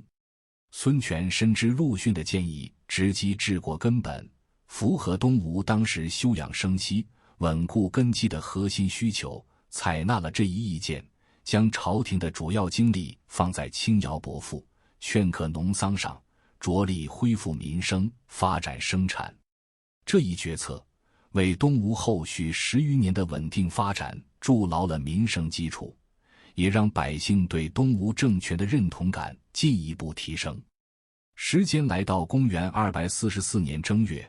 东吴政坛迎来一场震动朝野的重大变动，丞相顾雍病逝。顾雍身为东吴开国元老，自孙策时期便辅佐江东，为官清廉刚正，处事沉稳有度，是孙权执政数十年间最信任的肱骨重臣之一。他的离世留下了丞相之位的空缺。孙权经过多日慎重考量，最终做出一个决定，任命陆逊为丞相。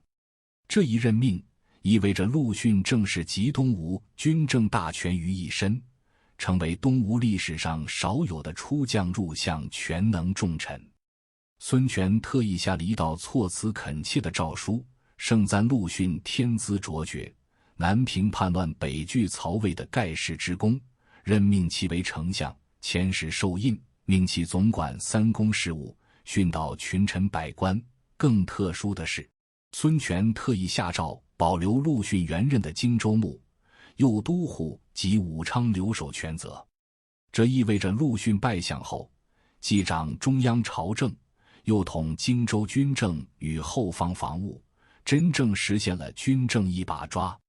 这份诏书既是对陆逊毕生功绩的极致认可，更将他在东吴的地位推向顶峰，使其成为孙权之下、万人之上的绝对核心。担任丞相后，陆逊愈发尽心辅佐孙权，处理政务时始终秉持深思静虑、谋定而后动的原则，对事物的预判往往精准得令人惊叹。此前，大臣纪偃凭借早年功绩得宠，极力主张在建业大规模建造豪华府邸，不仅征用大量民力，还耗费国库巨额资财。陆逊找到纪偃恳切规劝，认为此番行为不顾国库虚实，大兴土木，铺张浪费，不仅违背朝廷倡导的风气，更会加重百姓徭役负担，引发民间不满。长此以往，恐将招祸上身。可惜纪偃被眼前的虚荣与权势冲昏头脑，根本不听劝告，继续强行推进府邸建造。后来，纪偃果然因奢靡扰民、滥用民力，遭到多位大臣联名弹劾。孙权震怒之下，将其免职。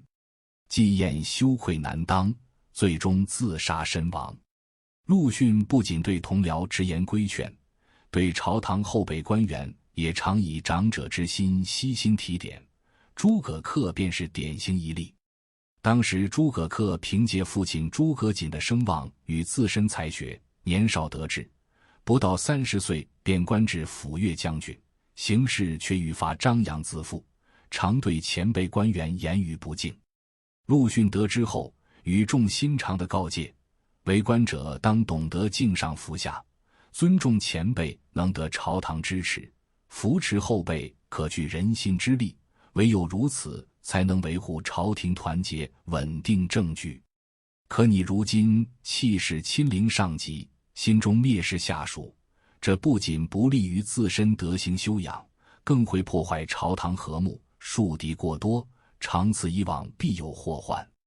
诸葛恪当时年轻气盛，虽心中略有不服，认为自己才华出众，无需刻意妥协，但碍于陆逊的威望与善意，仍写信向陆逊解释自己的想法，并表示会认真考虑其建议。对于当时名动江东的名士杨竹，陆逊更展现出远超常人的敏锐识人眼光。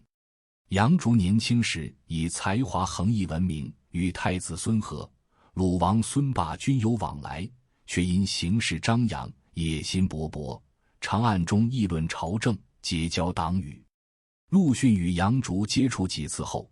便断定此人才高而德薄，志大而谋浅，将来必惹祸败亡。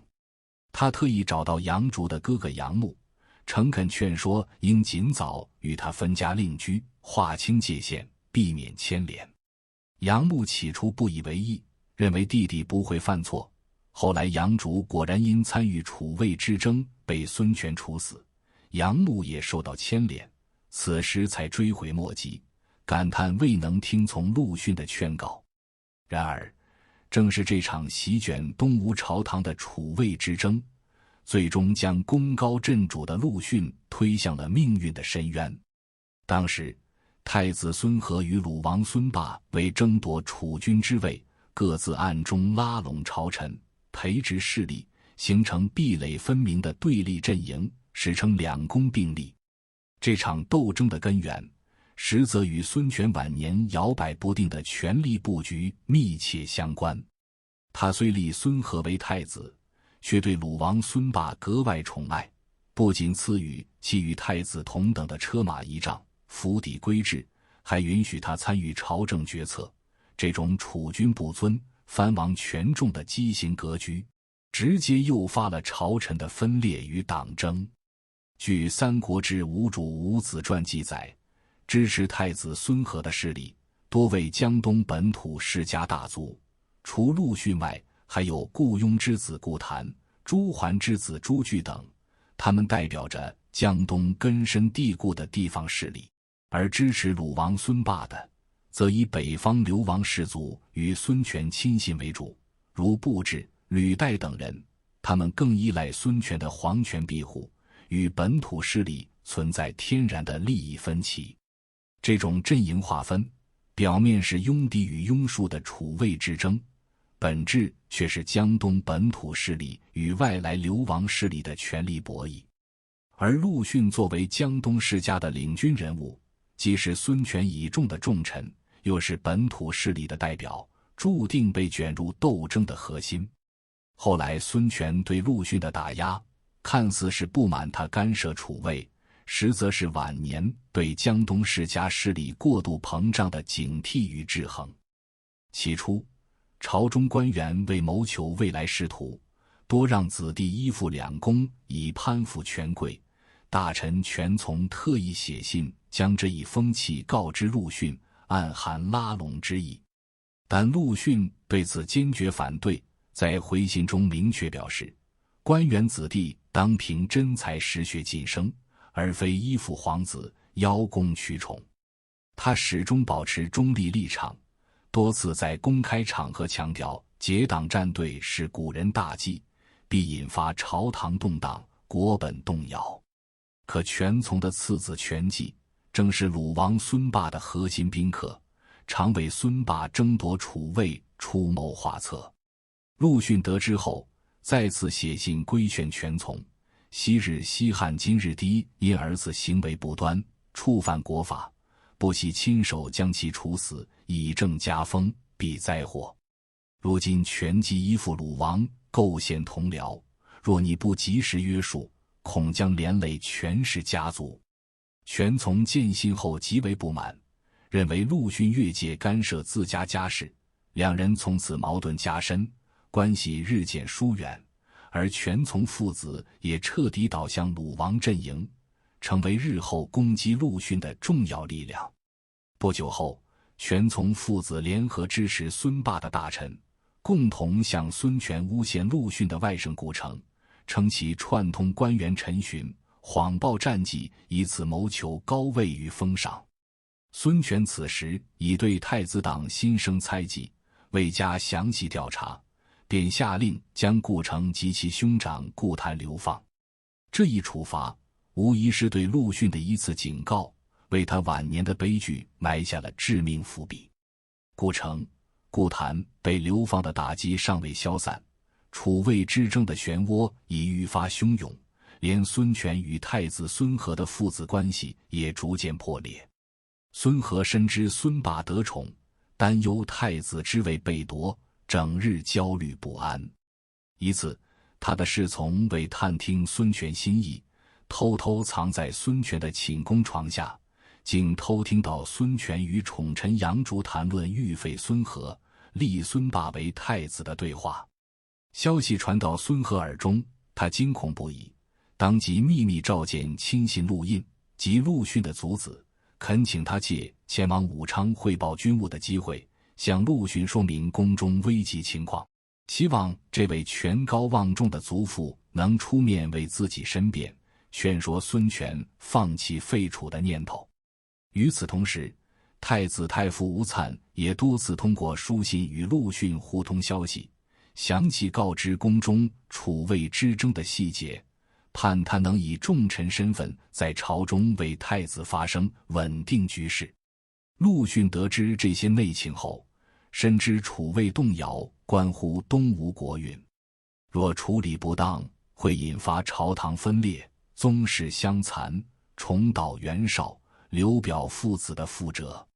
他不顾自身安危，多次向孙权上书，反复强调嫡庶有别、长幼有序的礼法纲常，劝说孙权坚守嫡长子继承制，稳定太子地位，避免因楚魏之争消耗国力。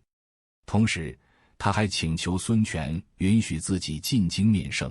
当面陈述对楚魏问题的看法。可孙权得知陆逊不仅知晓宫中机密谈话，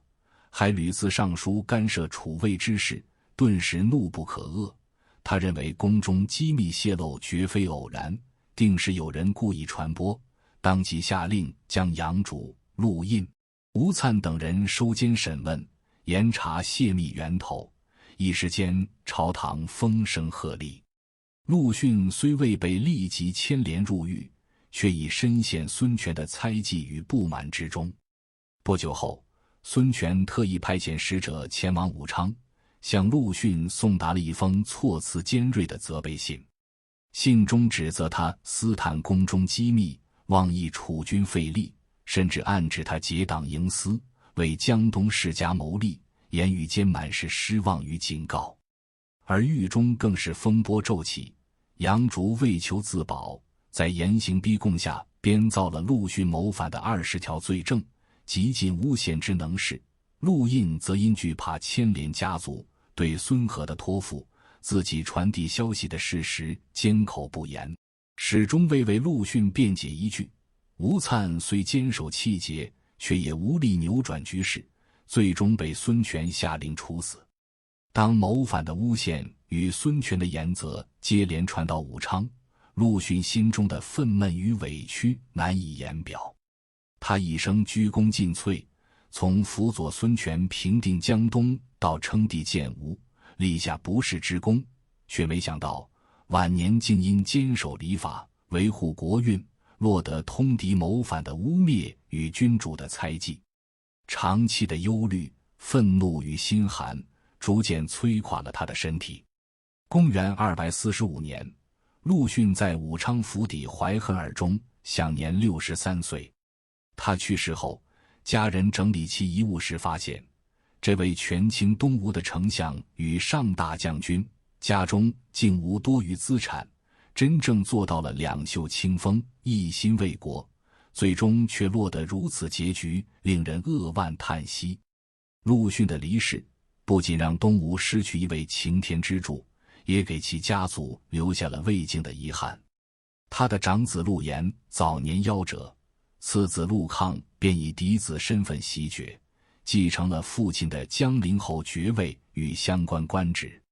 孙权虽对陆逊心存芥蒂，却也未亏待其后人，任命陆抗为建武校尉，让他统领陆逊生前麾下的5000部众，还特许他护送父亲的灵柩返回故里安葬。最终，陆逊被葬于衡山（今上海松江昆冈乡境内）。而陆抗后来逐渐成长为东吴后期的中流砥柱，镇守荆州，抵御晋军，却始终未忘为父洗刷冤屈的初心。他多次上书朝廷，详细陈述父亲的冤情，逐条驳斥当年杨竹编造的20条谋反罪证，用确凿事实证明陆逊的忠诚。在陆抗的坚持下，陆逊的冤屈才得以彻底昭雪，恢复了名誉。公元251年，陆抗因身患疾病前往建业，待病情好转，准备返回荆州驻地时，孙权亲自召见了他。面对这位昔日重臣的儿子，孙权终于卸下了帝王的威严与防备，流着泪忏悔道：“我过去听信谗言，与你父亲产生隔阂，实在是辜负了你们父子。此前询问你父亲案情的相关文书，我已全部焚毁，绝不会让这些东西再流传出去，以免继续伤害你和你的家族。”这一番迟来的道歉，虽道尽了孙权晚年的悔恨与愧疚，却再也无法挽回陆逊的生命，更无法弥补那段因皇权猜忌与党争内耗留下的历史遗憾。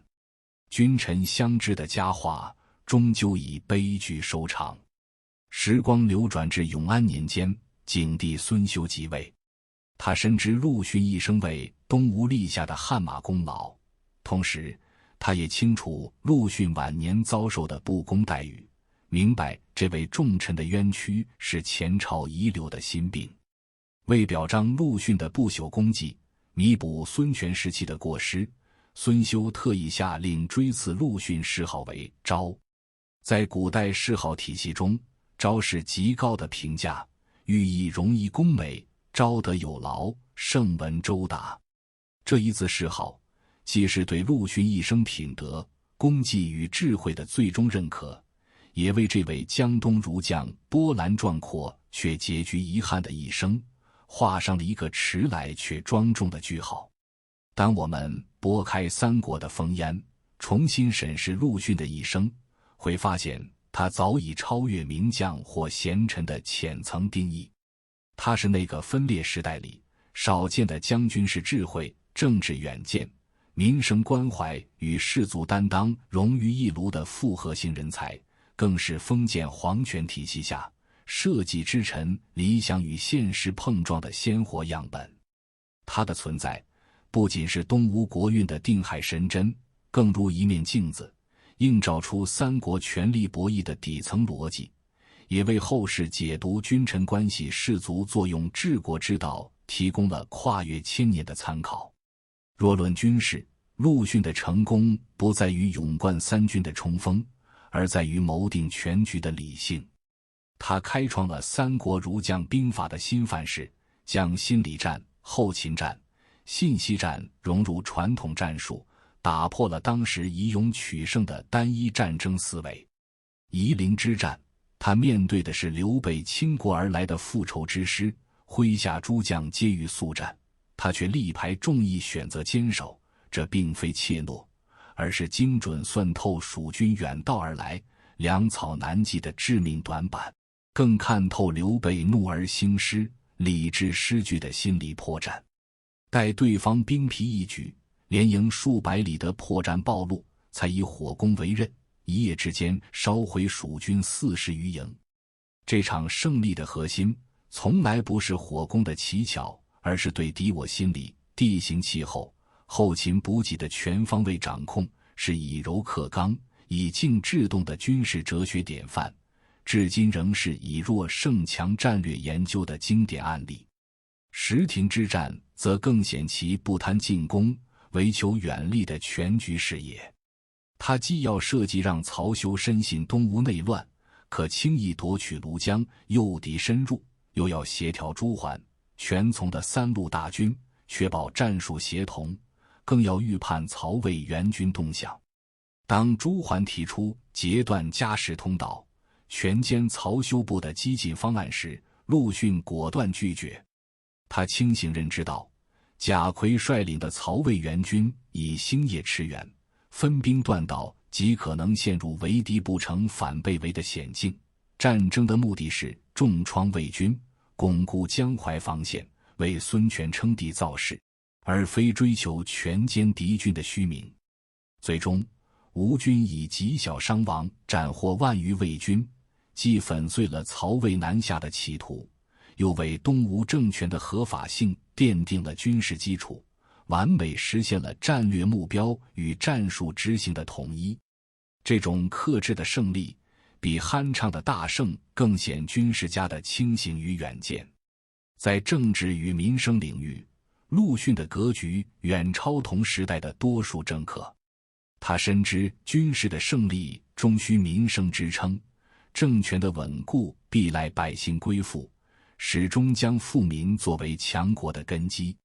早年任海昌屯田都尉时，恰逢当地旱灾，他未等朝廷指令，便开仓赈济灾民，组织百姓开垦荒地，兴修水利，将防灾、劝农、富民作为治理核心，让海昌从灾荒之地变为富庶之乡。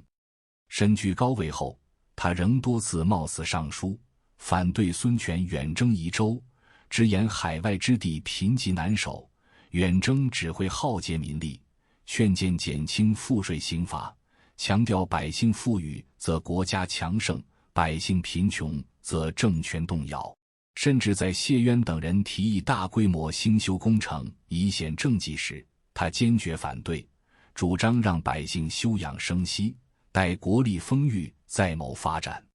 这种民本思想并非空洞的道德说教，而是源于他对江东社会的深刻理解。东吴政权是皇权与江东士族共治的产物，根基不仅在士族的支持，更在普通百姓的认同。唯有让百姓安居乐业，才能凝聚起对抗魏蜀的国力，才能让江东士族与皇权形成稳定的利益共同体。他的治国思路本质是稳健务实的，不追求短期的政绩光环，而是为东吴蓄养民力，积累根基。这也正是东吴能在三国纷争中偏安江东的重要原因。更难得的是，陆逊在士族身份与臣子职责的张力中找到了近乎完美的平衡。他出身吴郡陆氏，是江东四大姓的核心代表，家族势力遍及江东，但他从未将家族利益凌驾于国家之上。早年任大都督时，麾下诸将多是孙策旧部，不服他的年轻资历，他却不凭权势压制，而是以国事为重，隐忍退让。待战功卓著后，诸将自然心服。面对孙权晚年的猜忌，他始终坚守忠臣本分，即便被诬陷谋反，遭严厉斥责，也未心生怨怼，更为勾结派系以自保。他教导皇子辅佐太子，并非为陆氏谋求特权，而是希望为东吴培养合格的继承者。甚至因规劝孙律弃斗压而袭经典，斥责孙嵩治军不严，得罪皇室子弟也毫不退缩。这种公而忘私的品格，让他成为江东士族与皇权之间的缓冲带，既赢得了士族的尊重，让他们愿意支持孙权政权，又获得了孙权的信任，成为皇权稳定江东的重要支柱。可以说，陆逊的存在正是东吴皇权与士族共治模式能长期运转的关键。他让士族看到合作的价值，也让皇权看到士族的可控性。然而，陆逊的悲剧恰恰源于他的完美。他既是江东士族的领袖，又是东吴皇权重臣，这种双重身份在孙权晚年的权力博弈中，注定成为矛盾的焦点。两宫之争表面是太子孙和与鲁王孙霸的楚魏角逐，实则是孙权对江东士族势力膨胀的警惕与反击。陆逊坚持嫡庶之分，本是为了维护礼法秩序，稳定朝局，却被孙权解读为士族干涉皇权的信号。最终，孙权以泄密为由严查太子党，纵容杨竹诬陷陆逊谋反，甚至派使者当面斥责，本质上是对皇权与士族共治模式的否定。他要的不是平衡，而是皇权的绝对权威。陆逊的死是他个人的悲剧，更是东吴政权的转折点。此后，孙权再也找不到能震慑士卒、稳定朝局、精通军事的全能人才，朝堂派系林立，内耗加剧，江东士族与皇权的信任彻底破裂，东吴的国力也自此由盛转衰。从这个角度看，陆逊的悲剧是封建皇权家天下本质的必然结果。即便臣子才德兼备，一旦触及皇权的绝对权威，终究难逃被猜忌、被牺牲的命运。但历史从未辜负真正的贤者。陆逊死后，他的精神与智慧仍在延续，次子陆抗继承父志，以严明治军，成为东吴后期的国之干城，在西陵之战中大败晋军，延续了东吴数十年国祚，被后世誉为江东最后的名将。孙子陆基、陆云以文学名满天下，陆基所著文赋开创中国文学理论的新范式，而他向晋武帝提出善待东吴旧臣、维护江东稳定的主张，正是对陆逊民本思想的传承。吴郡陆氏能从东汉末年延续至西晋，成为江东地区的文化与政治望族。陆逊的功绩与品德，无疑是家族传承的精神内核。后世对陆逊的推崇，更印证了他的历史价值。唐代将其列入武庙64将，宋代纳入武庙72将，与姜子牙、韩信、诸葛亮等历代名将并列。这份荣誉不仅是对他军事才能的认可，更是对他文武相济、忠君爱国品格的肯定。三国志中，陈寿为他单独列传，评价其忠诚恳志、忧国亡身，将他与诸葛亮相提并论，认为两人皆是三国时期社稷之臣的典范。吴景帝孙休追谥他为昭，以昭德有劳、圣文周达的谥号，为他的一生做了最公正的盖棺定论。今天我们回望陆逊，看到的不仅是一位江东儒将的传奇，更是一个复杂的历史镜像。他的军事谋略教会我们理性看待局势，克制追求目标。真正的胜利不是穷兵黩武，而是以最小代价实现最大战略价值。他的治国理念提醒我们，民生是根本，稳定是前提。任何政权的稳固，最终都要依赖百姓的认同，任何政策的推行，都需兼顾发展与民力的平衡。他的品格操守示范了臣子当忠，为人当正，即便身处权力漩涡，也要坚守本心，不谋私利，不徇私情。而他的悲剧则让我们深刻认知到权力平衡的重要性。封建皇权的残酷在于绝对的权威必然导致绝对的猜忌，而一个健康的政治体系需要皇权与臣权、中央与地方士族与平民的良性互动。在三国那个英雄辈出、权谋交织的时代，陆逊或许没有关羽一绝的传奇色彩，没有诸葛亮制胜的光环加持，但他以为国为民的赤子之心、文武双全的卓越才略、刚柔并施的处世智慧，在江东大地上书写了属于自己的篇章。他是东吴的擎天之柱，是中国历史上社稷之臣的典范，更是跨越千年仍值得我们学习的战略家与治理者。他的故事在历史长河中闪耀着独特的光芒，提醒着后人，真正的伟大从不在于名满天下的喧嚣，而在于为国尽忠、为民谋福的坚守。真正的智慧也不在于权谋的诡谲，而在于对大势的把握，对民生的敬畏，对本心的坚守。这正是陆逊留给我们最珍贵的历史遗产。历史从未远去，它在声音中回荡。我是深入历史，我们下期再见。